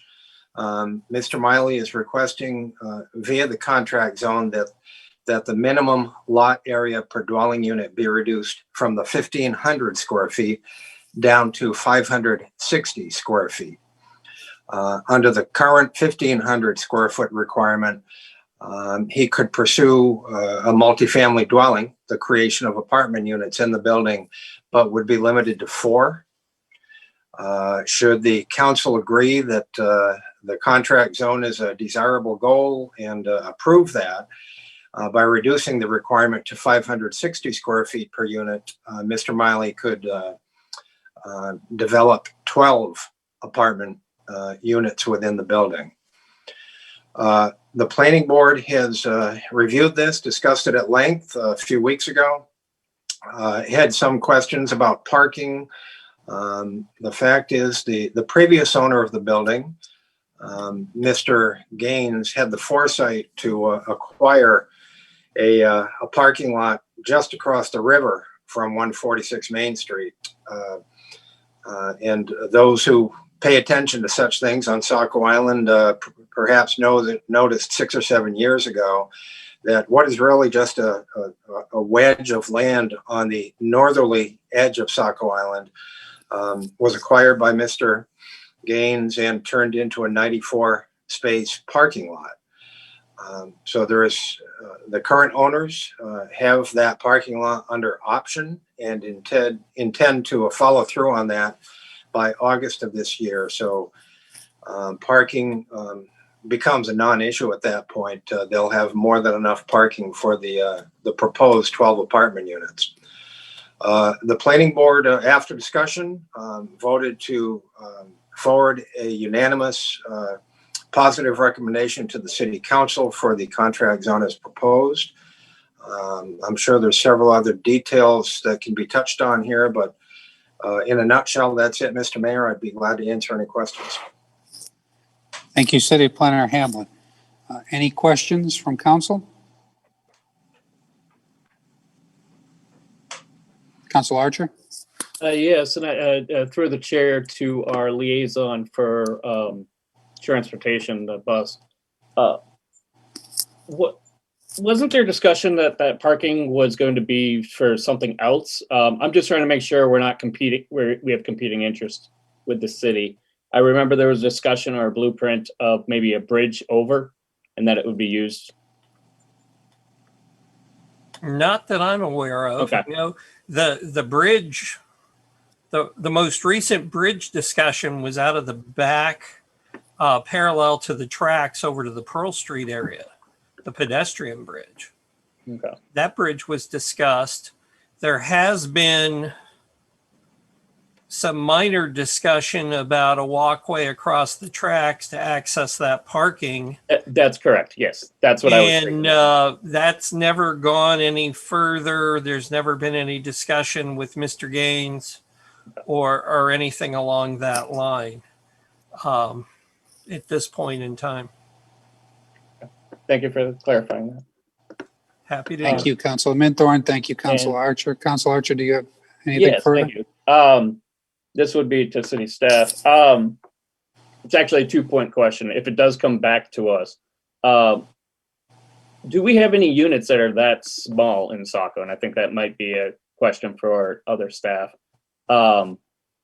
Just so I can understand how 560 is very small. However, I am aware that there are 300 square foot in downtown New York City. So I understand it's not at the minimal feasibility. And two, this is, guess, more for the assessor. Would changing this use to the same use, but to allow it, would that increase the assessed value of the property? Because now it's going to make possibly more money. If this comes back, those are some questions that I would have. Thank you, Councilor Archer. City Planner Hamblin, can you answer Councilor Archer's questions? I mean, one thing comes to mind is maybe the micro units at the mill building above run of the mill. I don't know the square footage of each one of those apartments, but that would be just off the top of my head thinking that might be comparable, but I'm not sure. City Planner Hamblin. Yeah, Mr. Mayor, you're right on target with that. To the best of my recollection, those units ranged from 3 to 500 square feet each, and in fact, those were referred to by that developer as micro units. Certainly enough for a bed and a couch and whatever else necessary. But I just wanted to talk about when Councilor Archer mentioned the 560. I just want to be clear. This developer is talking about units that would range from 500 up to 900 square feet in area. So those are the actual, apartment units. The 560 actually references lot area. So just as someone may live in let's say the R2 zone off North Street and have to have a 7,500 square foot lot in order to put a single family home on it. If the property was a little bit bigger and somebody could put let's say a 2-family, a duplex on that property, then the minimum lot area required per dwelling unit is 4,000 square feet there. So you need a lot that is 8,000 square feet to support a 2-unit dwelling. Downtown in the B3 zone, you need 1,500 square foot of lot in order to support a single unit. Consequently, you need, say, 6,000 square feet of lot would support a 4-family dwelling. So in this case, the owner of the building can do 4 apartment units. They've got a lot that's just under 7,000 square feet. But he's obviously seeing the much greater value, and I think the consistency of being downtown and encouraging a greater density. So he's asking that for each 580 square feet of lot area that the property has, may I have permission to create 1 apartment unit. So when you go with the just under 7,000 square feet of lot area that the building sits on, the greater density at 580 square feet per unit would allow the 12 units to be created. And yes, if we look down at the Cutts Avenue apartments, pretty much the same thing. The density is right in the same neighborhood, and those units range from 700 to 900 square feet. So once again, there's the size of the actual living unit, and then there's the density requirement. 2 separate things, related but separate. Thank you, Bob. And one last thing, it's not a question. On a personal level, I have a general interest and appetite to see this come back. Typically, I'm against contract zones, but that's more of a on principle type of thing, but can be overruled. I can overrule myself. So I would like to see this come back. I think it's a great use of the building that's already present. It's just going to be, it looks like just interior work. So it's not really changing the shape of the neighborhood, and it's in alignment with the neighborhood. So I think this is a great project for infill, and that's why I have some appetite for this project. Thank you. Thank you, Councilor Archer. Councilor Johnston. Thank you. I have to remember what I was going to say. All right. So first, I was just going to respond to Councilor Archer's question about that the discussions around that lot, and just to help clarify for himself, he may remember myself and the former city administrator in the past talking about the potential for the city to lease parking spaces, additional parking spaces in that lot when we were looking at reformulating how the train station was configured for the bus depot.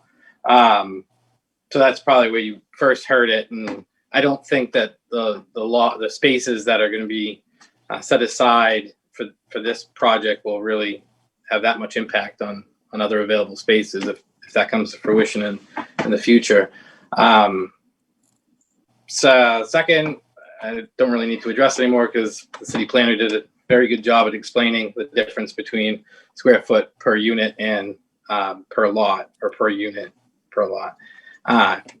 So, other thing I was going to say, similar to what Councilor Archer had said, is, generally, I tend to be, I wouldn't say against contract zones. I just think that they should have a high bar for them to pass in order to be approved. But in this particular situation, I'm in support of it. I spoke to the public hearing planning board in support of it, primarily because, again, when you really look at this structure, this existing building, and figure that they only could put 4 units in it, we'd have some really large units.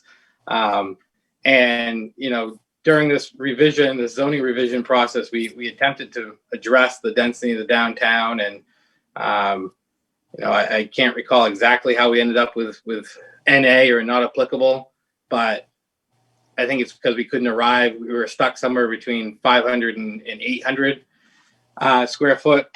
And we ultimately, I think the consultant said, leave it at not applicable and let the developer determine that. But towards the end of the process, really in the 11th hour, I describe it as one of our last meetings. We were told by the city attorney that was involved in that process, Jim Katsavikas, that you can't just have NA, and we need to arrive at a number. And it was pretty apparent at that point that it was kind of late in the game to start rehashing that whole conversation. So I arrived at going just back to basically what I found as the average between the MU1 and the B3.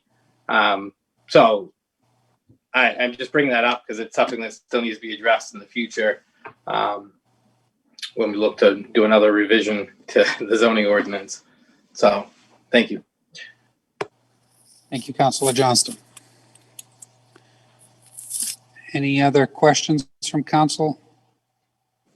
Council, you'll be seeing this contract zone come before you in a future meeting. With that, we're going to take a 5-minute recess. It's 8:12. So please come back by 8:17 or 8:18 now.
And welcome back.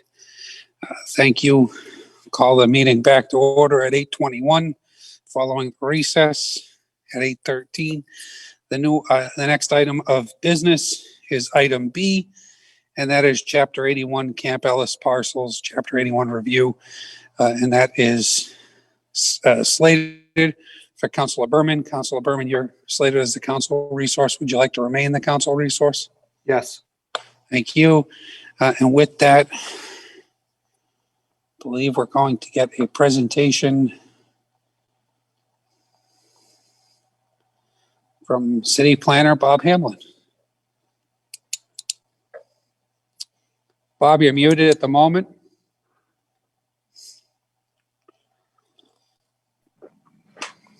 Thank you. Yes, as the mayor and council are aware, the city certainly does own a variety of properties around Saco. In this case, 3 different individuals, all of whom own homes down at Camp Ellis, became aware that there are 3 very small parcels, city-owned, that are in their immediate neighborhood. In fact, I think that each of these 3 individuals, the parcels they own and have homes on, abut 3 undeveloped, very small parcels that are owned by the city. So one by one, Mr. Cola Harris, Mr. and Mrs. Hughes, and Mr. Dakota contacted the city via email or letter and identified the city-owned property they were interested in potentially acquiring. So essentially, they've asked, "Hey, City of Saco, could we purchase the abutting property next to our existing properties?" In each case, the city-owned parcel is, I think, the largest of the 3 is just over 3,900 square feet, so under 1/10 of an acre. The other 2 are a little bit smaller, coming in at about 2,600 or 2,700 square feet. So we've gone through the routine that is dictated by Chapter 81, and that is to seek input from about 10 or 12 different city departments. So one by one, the Public Works Department, the Code Office, Fire and Police Departments, Public Works, etc., have responded to a question: should the city consider conveying these properties as requested, or should the city hold on to these properties, and what might be the reason put forth by your department? Interestingly, of the 8 or so respondents, and among them Pat Fox, the Public Works Director, Tim Murphy, the City Attorney, Dave Toomey, our Code Office Director, there's been kind of an even split of opinions. Some have said the city should retain these properties, largely because of the location. These are literally right along the riprap rock barrier between the upward edge of the beach and the beginning of the residential neighborhood at Camp Ellis. And then a few others have said, what's the harm if it is going to help out these homeowners by allowing them to expand their backyard, say, or perhaps to put up a shed, whereas today they can't, then we don't see any harm in the city conveying the property. Councilors, hopefully you've taken a look at your packets, and there are a couple of pretty good exhibits there, including an aerial view provided by Mr. Fox, and he's simply shown the 3 properties that are owned by the city, highlighted them in blue, so it's pretty clear they are right up against the riprap wall, and pretty much as far as high tide comes up toward Camp Ellis. So next up in the Chapter 81 process is for the Planning Board to consider staff comments and the request that has been made. The Planning Board did that a few weeks ago now, and on January 5th, and after discussion, forwarded a unanimous recommendation to the city council that the city in fact retain each of these parcels. The board, if I can paraphrase, I think saw more value in each of these very small parcels being retained by the city, probably somewhat in recognition of sea level rise, the constant erosion issue down at Camp Ellis, and other reasons. So with that, Mr. Mayor, I'd be glad to answer any questions. Thank you, City Planner Hamblin. Any questions on this item? Councilor Berman? Thank you, Mr. Mayor.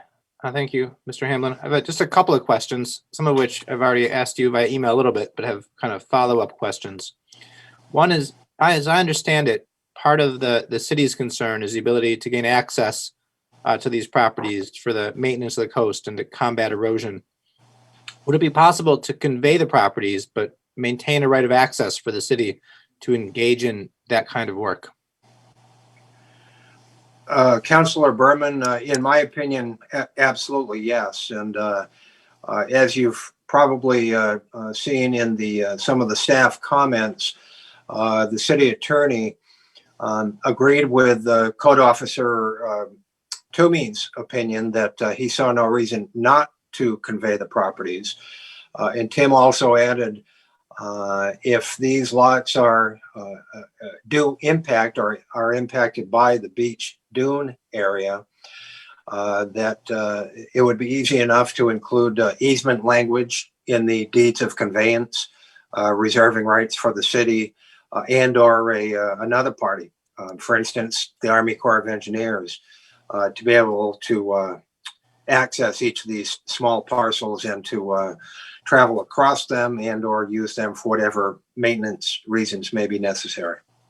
And you've perfectly previewed my second question, which is, are we aware of any concerns the Army Corps of Engineers may have about the transfer of these properties, or would that change their ability or willingness to engage in protection of the coastline?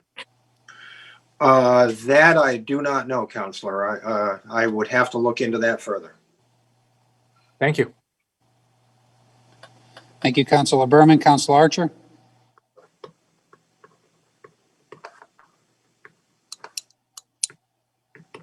Councilor Archer, you're muted. Thank you.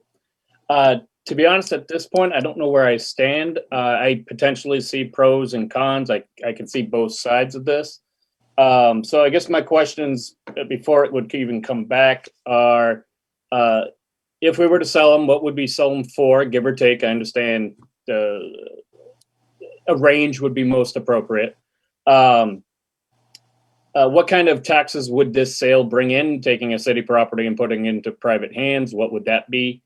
And then more on the con side, what would happen if the city needed it? Again, we just heard some options that Councilor Berman brought up, and then our planner Hamblin did. And is it possible to get like a right of first refusal, things like that built in, that if we do need to reacquire this property, because again, we do have Camp Ellis erosion issues. So again, we have some pros and cons, and I don't have enough information to assess at this time. I do see some benefits, and I see some risk. So specifically, how do we get back to the property if we need it? How does it transfer back at a reasonable cost? Things to that nature. This would help me better understand the benefit of this proposal. Thank you. Thank you, Councilor Archer. Councilor Johnston? Thank you. I agreed with the planning board's decision or their outcome. I think this is kind of entirely premature, given we don't really have any idea of what the Army Corps is going to require of us. So if we're serious about some kind of resolution, I think that, it'd kind of be foolish of us to give up this land, because it might be needed, as we've, heard indicated. Also, the other concern I have is, I almost feel like we're with the potential for a resolution. And I don't know how far into the future that will happen, but we may have a situation where land that's currently submerged may no longer be submerged. And, to my understanding, most of this, if not all of these little lots that we've acquired was through tax foreclosure. Obviously, ultimately, those family members gave up their rights to them. But I just feel like we should have a better policy going forward in the event where, submerged land or land that's currently not usable, if more land, is created, how we fairly distribute this. And I'm not by any stretch of the imagination saying myself, but I can say that, my family personally, my grandfather had a property that's right next to the jetty that's underwater now. And I guess that if I was interested in that, which I'm not, but if I was, and I found out that the city had sold it for pennies on the dollars, years prior, I'd probably be a little upset about that. I just, everything should be done in an equitable fashion. And right now it seems as though you have a few people that have interest in the land, and most people don't know it's even available, if it is at all. But, and here we are saying, hey, well, we might cut you a deal. I just have concerns because it is, beachfront property. And, I think many people would like to have, that available to them. So thank you. Thank you, Councilor Johnston. Any other comments? Councilor Archer? Yes, Councilor Johnson just brought up a good point, is that I would be more hesitant to say, hey, we're selling to you without bringing it to the market, like in all other deals that we do with land sales. Yes, it's probably very unlikely that someone's going to want a property they have very limited access to do with. However, I think that's probably the best. Just put it out there like we always do. Thank you. Thank you, Councilor Archer. Any other comments?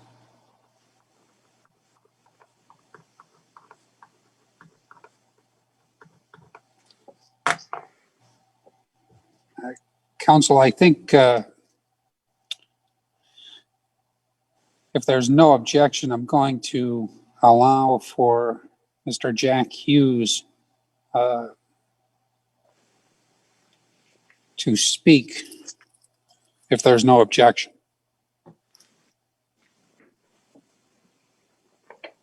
Councilor Johnston?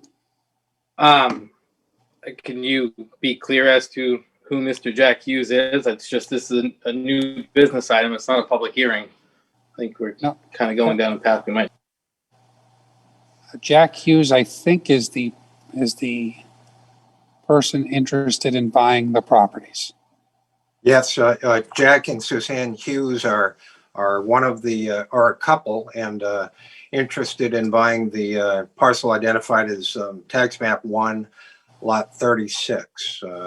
They currently own a property at 7 Pearl Avenue, and they inquired about acquiring from the city the property at 9 Pearl Avenue. Thank you. Yep. Thank you, City Planner Hamblin. So with that, if there's no objection,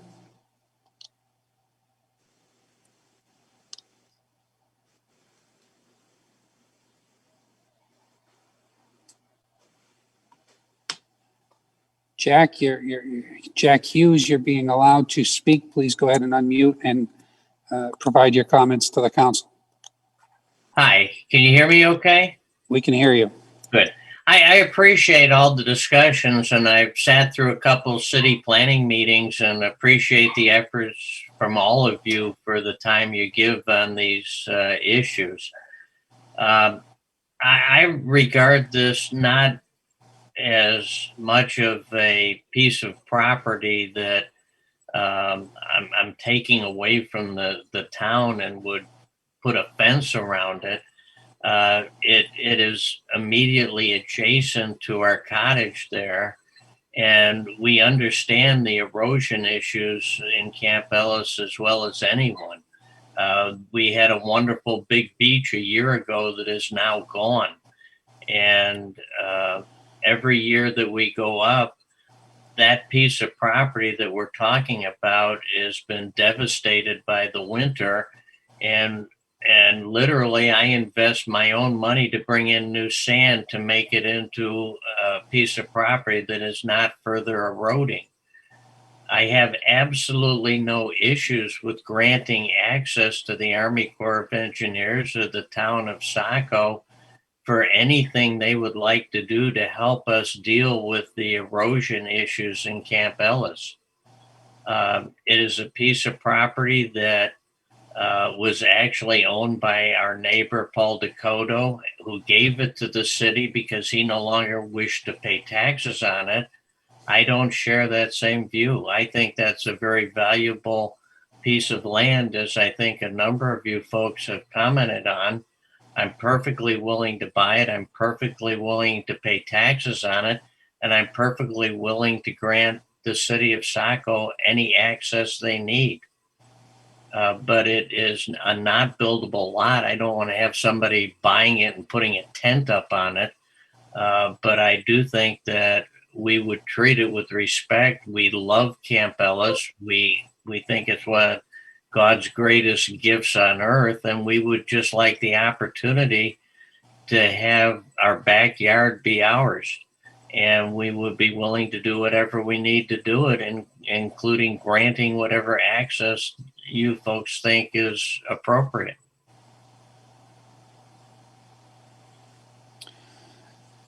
Thank you, Jack, for that, for those comments. You're welcome. Thank you.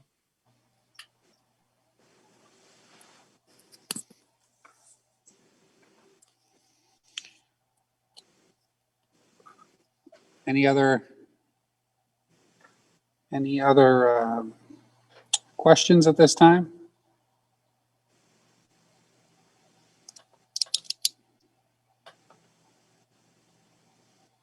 Okay.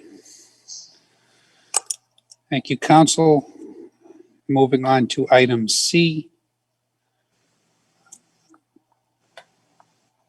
We have some charter amendments that have been submitted.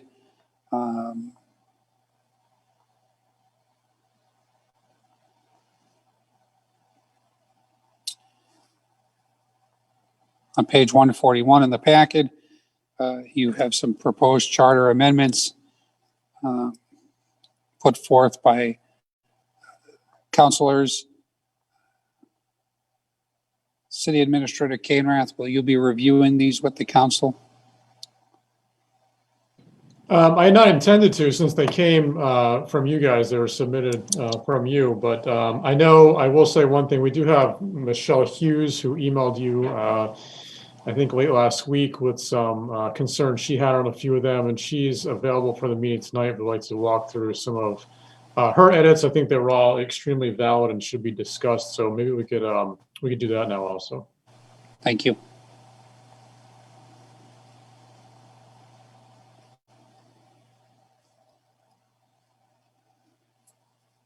Andrew, can we promote City Clerk Michelle Hughes?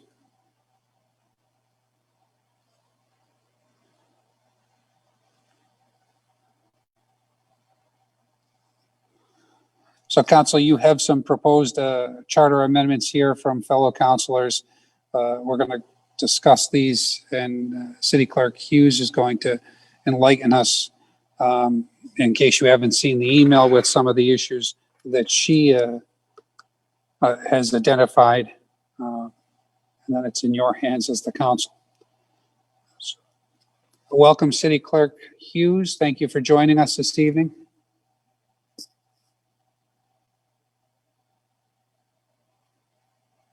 So sections of the charter that kind of contradict themselves. One of the sections is about special elections, and that conflicts with the Charter 702B, which nomination papers are to be into the clerk 60 days prior to election day. So you basically have two ways you can. Michelle, you're fading in and out. It's not allowing the council to hear you.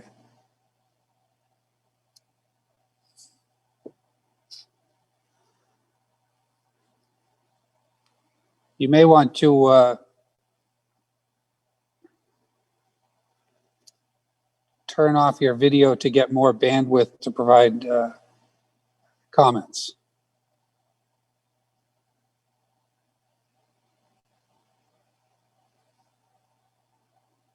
Hear me better now? We can hear you at the moment, yes. Okay. All right. So there's two ways that you can go with this.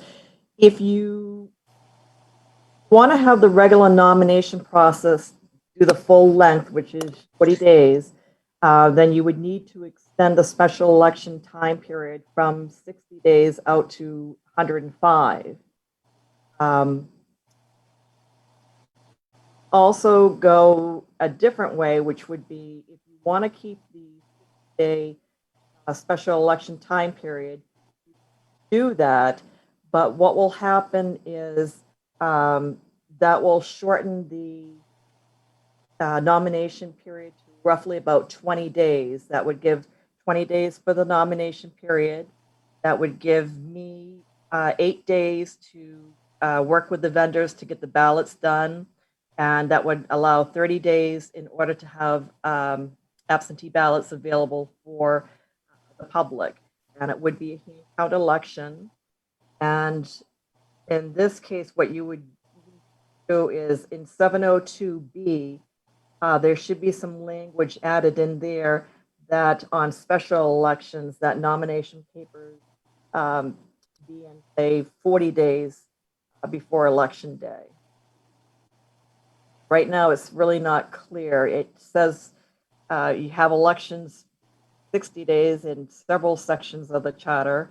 And then in another section, it says that the nomination papers are 60 days before election day.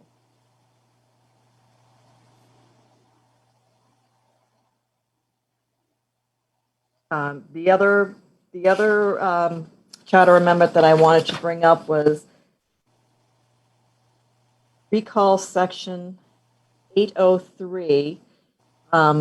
Back in 2004, the school board membership was changed from 5 members to 7 members, and they were then elected by ward rather than at large. And when that change was done, the section regarding the recall was never updated to put the school board in the same category as the ward counselor, warden, or ward clerk.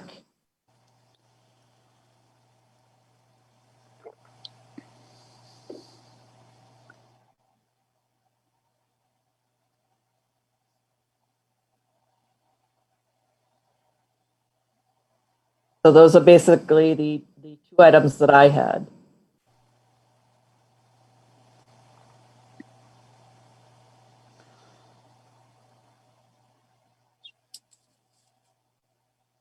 Michelle, so section 803 under recall, it says power of recall. Any elected official, including mayor, city councilor, ward clerk, warden, or school board member may be recalled and removed from office by the qualified electors of the city as herein provided. Section 803A of the recall section. Are you saying that that's incorrect? We need to change that?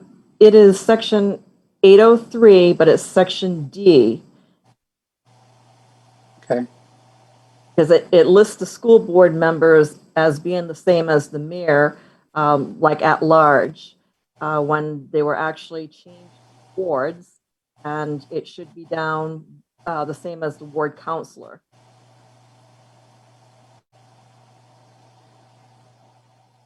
Okay.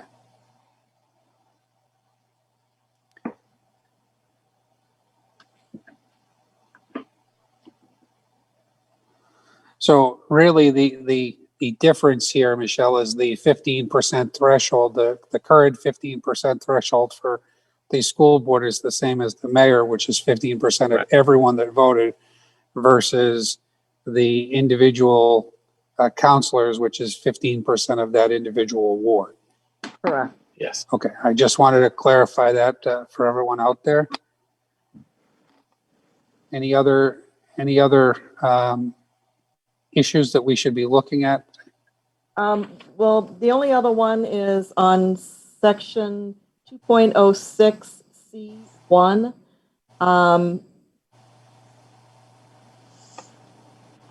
Instead of having the first regular meeting, perhaps it should be changed to the first Monday in December, to match the language that's in another section of the code.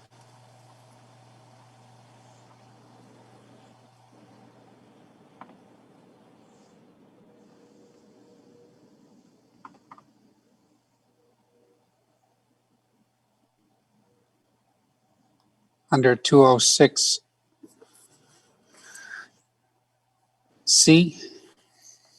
Yes, C1. Hey, Bill. Councilor Minthorn.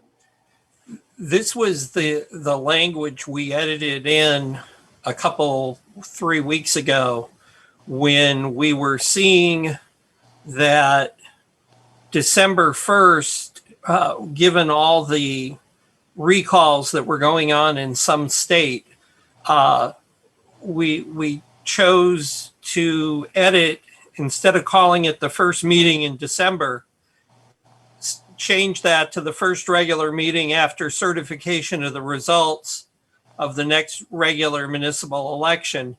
In that way, if we got into one of these recall situations, when the election is finally certified locally, then that next Monday meeting, whatever it would be when this would take effect, about filling your office in that manner. And subsequently, then the next meeting after that is when the deputy mayor would be elected, which would give the new council, if you will, a week to acclimate before selecting the new deputy mayor at that point in time. I think there's a couple things, from what Michelle has said, 205B, 803D, and 702B, we probably ought to look at the full package of these and make the edits to get everything consistent and having continuity across the board. So we can probably, forego further unless other counselors have input and bring them back. And maybe what we'll do is we'll bring them back fully edited so that it's more readable, and then leave these backup edits pages for reference purposes for council. Thank you, Councilor Minthorn. Councilor Johnston. Thank you.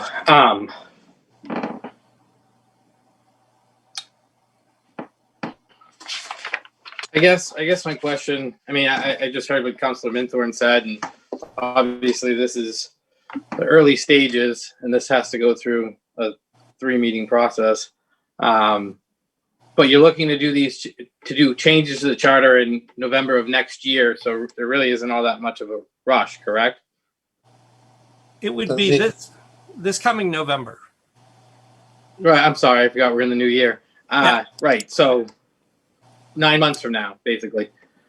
Okay, because I probably will have some other minor tweaks like Michelle just, or Ms. Hughes just presented, because that one on the school board was on my list from a couple years ago. So I guess, if there's no rush, I'd like the opportunity to submit, potential changes, and then I guess we can discuss these as a whole then, because I have, I guess, concerns or statements about some of the ones that have been submitted already. Thank you. Thank you, Councilor Johnston. Councilor Archer. Yes, thank you. A couple of suggestions that I'd like to see. It's just related to the actual appointments of both the council and the chair, is that we put in a requirement that's very similar to a counselor or a candidate for counselor or school board, in which they have to collect 35 signatures from their respective ward. As this whole council knows, and Councilor Berman was there, we did have one person not attend. So again, the whole purpose of the 35 is to show intent, and that your citizens, you have enough people that want you to be a counselor. And I'm not speaking negative about the past. It's just, it would have been nice to see that everybody who was being interviewed or looked at had at least support from their ward. So something just adding in that 35 signature, collect 35 signatures, confirm it by Michelle exactly the same way as a candidate taking out paperwork. Just create an alignment before those people get to the council to review.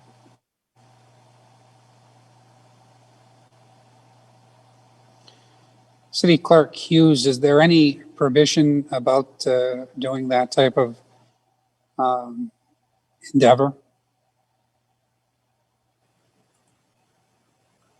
I'm not aware of any, but I can look into that. Thank you. And does that pose any timeline issue, City Clerk Hughes? Well, again, with nominations and stuff, nominations are usually 40 days. And council's looking at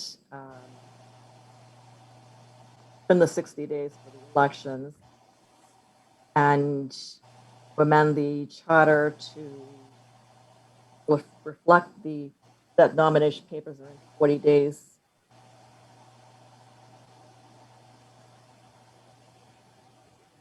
For the election, this would be before the appointment.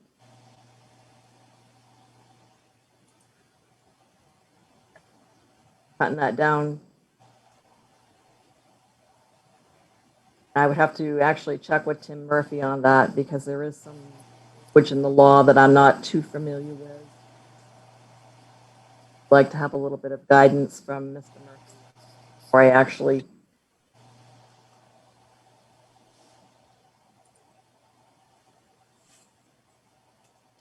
Thank you, City Clerk Hughes. I believe before your microphone trailed off, I believe you said that you'd like to get some guidance regarding some of those questions from City Solicitor Murphy and other entities.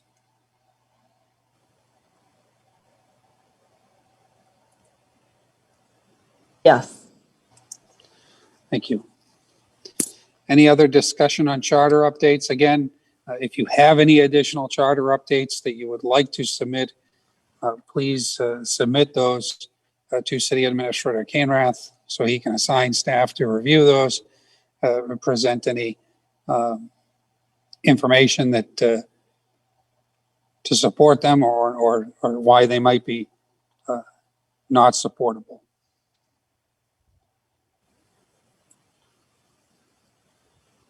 Any other discussion on charter amendments?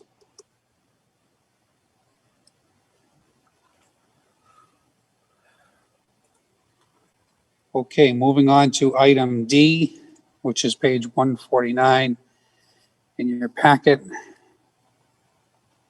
And that is the addition of a city historian.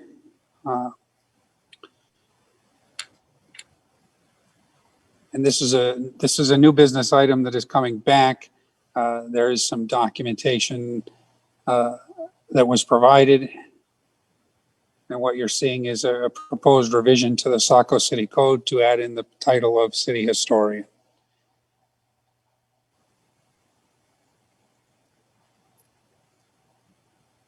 City Administrator Canrath, do you want to perhaps take us through a brief presentation of this? Sure. I don't know if there's much to present, but as most of you know, this is an item that was brought forward by Mayor Doyle for the creation of a city historian position. So I did talk with our city solicitor about the appropriate place and some language that could accomplish this. So you see some draft language. Obviously, this is draft language. It was a little bit of a different animal because this is a position that would be appointed by the mayor, but will also be a not an employee, but a part-time, appointed position, which is a bit of an anomaly in our code. So it would be appointed by the mayor, but as with all staff is under my direction. But you see the language here. We also added a $500 per year stipend to assist in their duties in carrying out this office. The one piece not in this language that I think was discussed that would maybe be helpful to add is just to add an educational outreach component. Because I think we had the vision that this is also a person that could perhaps speak to school groups or to other, historical minded things or groups or tours to talk about the history of Saco. So the one piece I'd like to add in here is maybe a sentence about also providing educational outreach to citizens and visitors to the city. Thank you, City Administrator Canrath. I couldn't agree more, as that was the catalyst for the city historian position in the first place, to also help out with boards and committees, but really to educate everybody on the rich history of our beautiful community. So I think it's important to add in that educational piece. Councilor Minthorn. Thank you. Some of the language that we were looking at with the other charter amendments and also in council rules, we go back and forth between boards, committees, commissions, and this type of thing. And I might suggest in some places we have standardized on advisory bodies, so that we're kind of speaking in the generic of boards, committees, and commissions, and we're just calling them advisory bodies instead of listing them out or getting two but not the third and this kind of thing, which I've seen frequently in our rules as well as in other places. So I think we could do a couple edits on this, on the actual proposed revision, and where we say city boards and just call it advisory bodies, and that way we kind of cover the whole group. Thank you, Councilor Minthorn. As an FYI, we have moved on to item D, the city historian.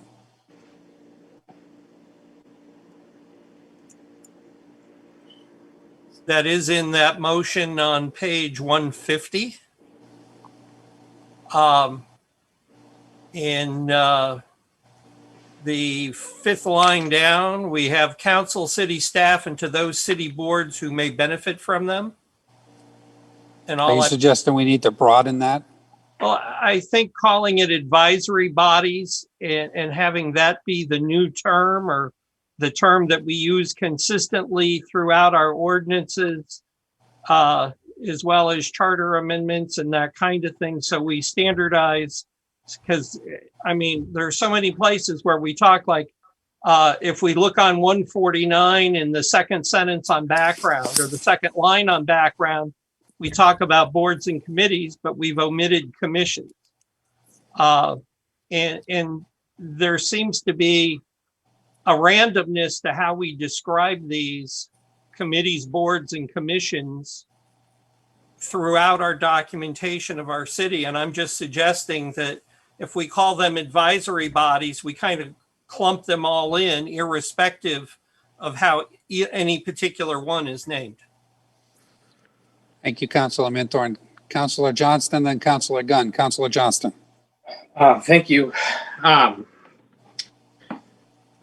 guess, again, speaking to what Councilor Minthorn was just mentioning, and it was in, the suggested charter changes. My only concern with labeling all bodies as advisory is there's some that have clear distinctions. I mean, the planning board is required by law. It's not an advisory body, either is the zoning ordinance or the zoning board of appeals.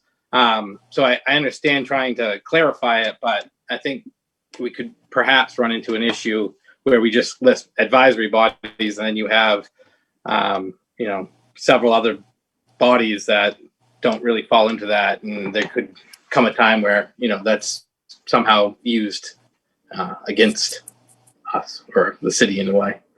So I agree, maybe there's a better way of defining them, but that advisory, there's definitely a distinction between the two. Thank you.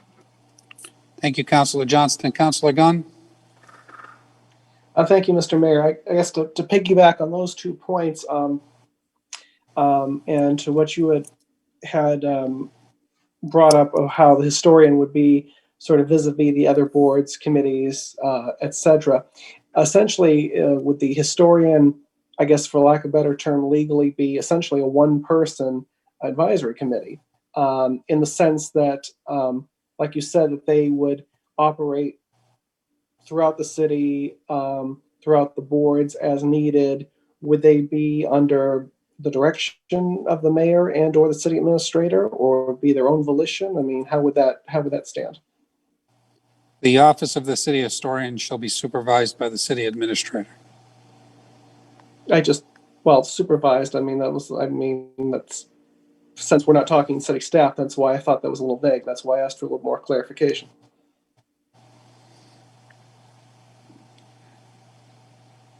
City Administrator Canrath, do you want to take that a little bit further other than just supervised, and maybe how that person will answer, theoretically, how that person may answer to your office? Yeah, that's, when Tim Murphy and I talked, that was that's the anomaly of this position, that it's a mayoral appointment, but it's under my supervision. So we could further, hash out that language and come up with something a little more, encompassing if that's desired. But it is an odd, there's not another position where this is the case. I think it would be prudent to have just a little bit more specific language, because I wouldn't want to see a situation where we have one person who's a dedicated historian and we all love the person, and the years pass and they retire and we have a new historian and they essentially sit on the position. So I'd like to know that there's some level of expectation of what the position entails, just for the benefit of everybody in Saco. So basically just more of a job description, or what's going to be involved, or what's going to be entailed with this position. Yes. Gotcha. Much easier than I said it, but yes. Thank you, Councilor Gunn. Any further discussion on the city historian? Councilor Minthorn, you are currently the council liaison. Would you like to stay, or would you like to defer to the historic preservation liaison, Councilor Gunn? Yeah, either way, whichever you prefer is fine with me. If it's okay, Alan, I actually don't have the language in front of me because my phone's acting up. Could you read be the resource? Sure, I'll be the resource, no I problem. appreciate it. Thank you. Okay. Any other discussion on the city historian? Moving on to item 11, that is the administrative update. City Administrator Canrath. Thank you, Mr. Mayor. A couple quick updates. Beach parking. The Saco Traffic Safety Committee is interested in your feedback about beach parking. We have an online survey for all citizens to complete if they so choose, which is open until February 22nd. To share your thoughts on beach access and parking. The survey will allow for a wide variety of citizen input, from Saco residents to anyone who visits Saco's beaches. The data collected will assist the Traffic Safety Committee members, city staff, and elected officials in making decisions about a comprehensive beach parking plan for the summer. You can complete the survey, which is on our website. And we thank everyone, obviously, for taking the time to participate. Your feedback is essential to this process. Please feel free to reach out to myself or our communications department with any issues or assistance in completing the survey. Reminder, our senior meals program, the Saco Parks and Rec will be putting on, will be held on February 12th at the community center. The meal will be provided by Saco's Deli and Company. And we will have more dates coming in March and April for further meals at that time. Another reminder on Mary's Walk, the 23rd annual Mary's Walk and Kerryman Pub 5K will be held, albeit virtually, on March 21st, 2021. The city's wellness program is covering the registration fees for the first 20 city employees who decide to register and participate. And obviously, we encourage everyone to get involved if you can in this, again, virtual event this year.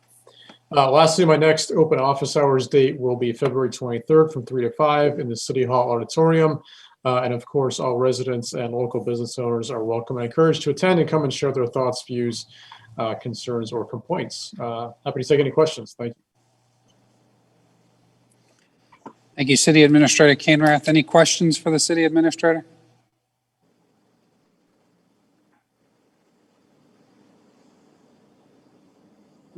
Okay.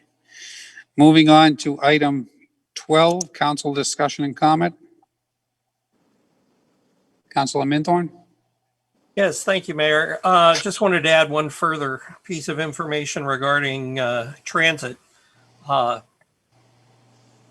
Executive Director Scavuzzo was before us a few weeks back showing the different options for placing the electric charging equipment at Saco Transportation Center. That's now been finalized based on a number of different parameters from CMP as well as the city and others. And those overhead chargers will be mounted basically where the buses are lining up now in the current front traffic circle in front of the train station. That traffic pattern utilizing that area will continue. The rear parking lot will no longer be considered as a viable option, as well as some of the other thoughts on the outside of that parking lot as well.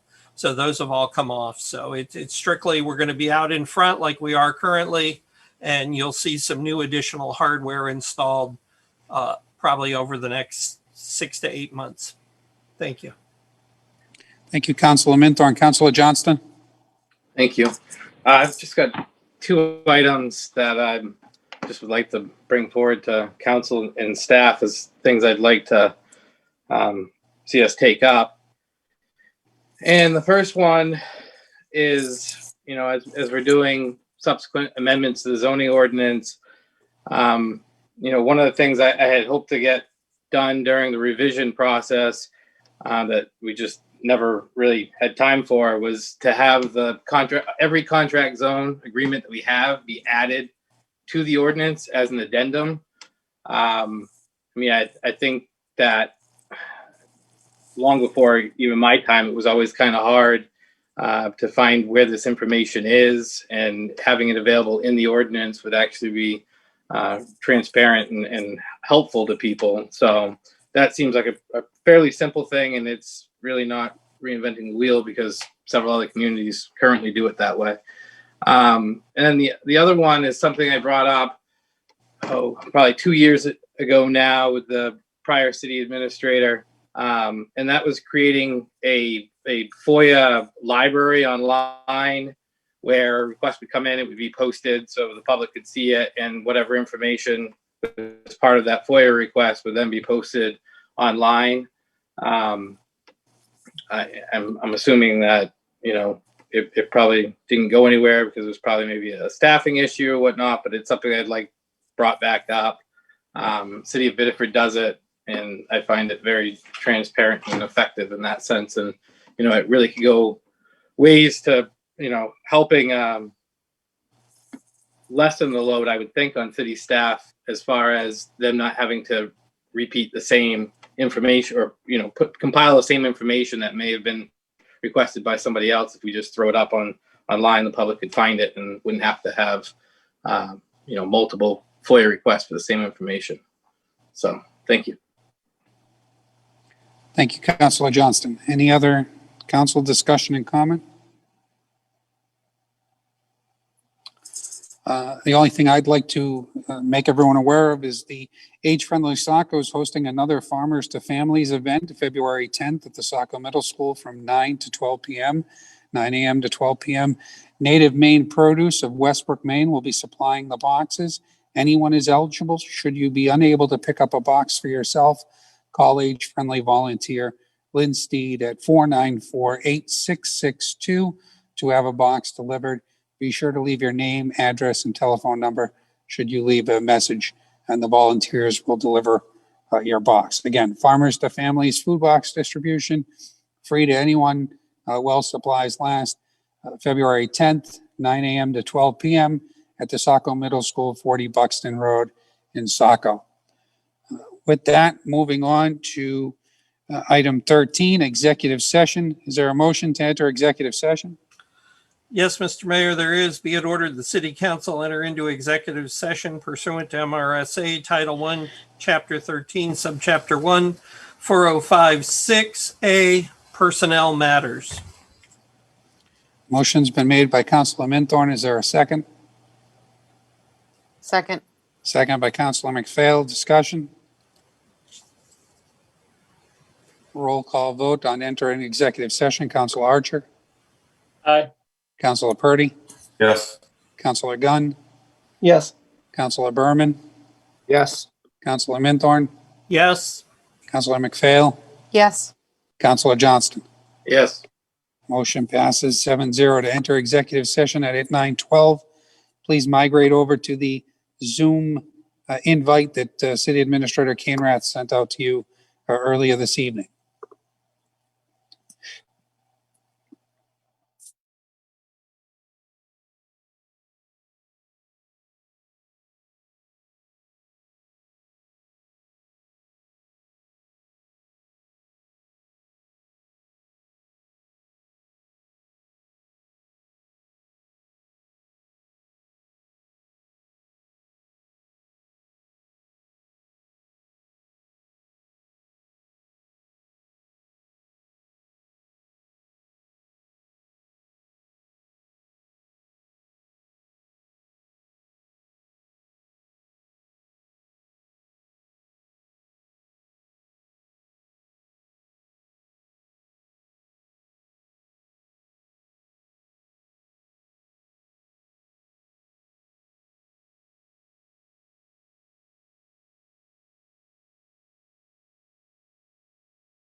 Everyone, is there a motion to exit executive session?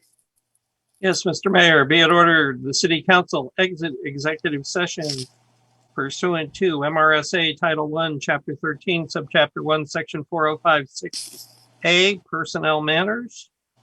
Is there a second? Second. Second by Councilor Purdy. Discussion on exiting executive session. Roll call vote. Councilor Archer. Aye. Councilor Purdy. Yes. Councilor Gunn. Yes. Councilor Berman. Yes. Councilor Minthorn.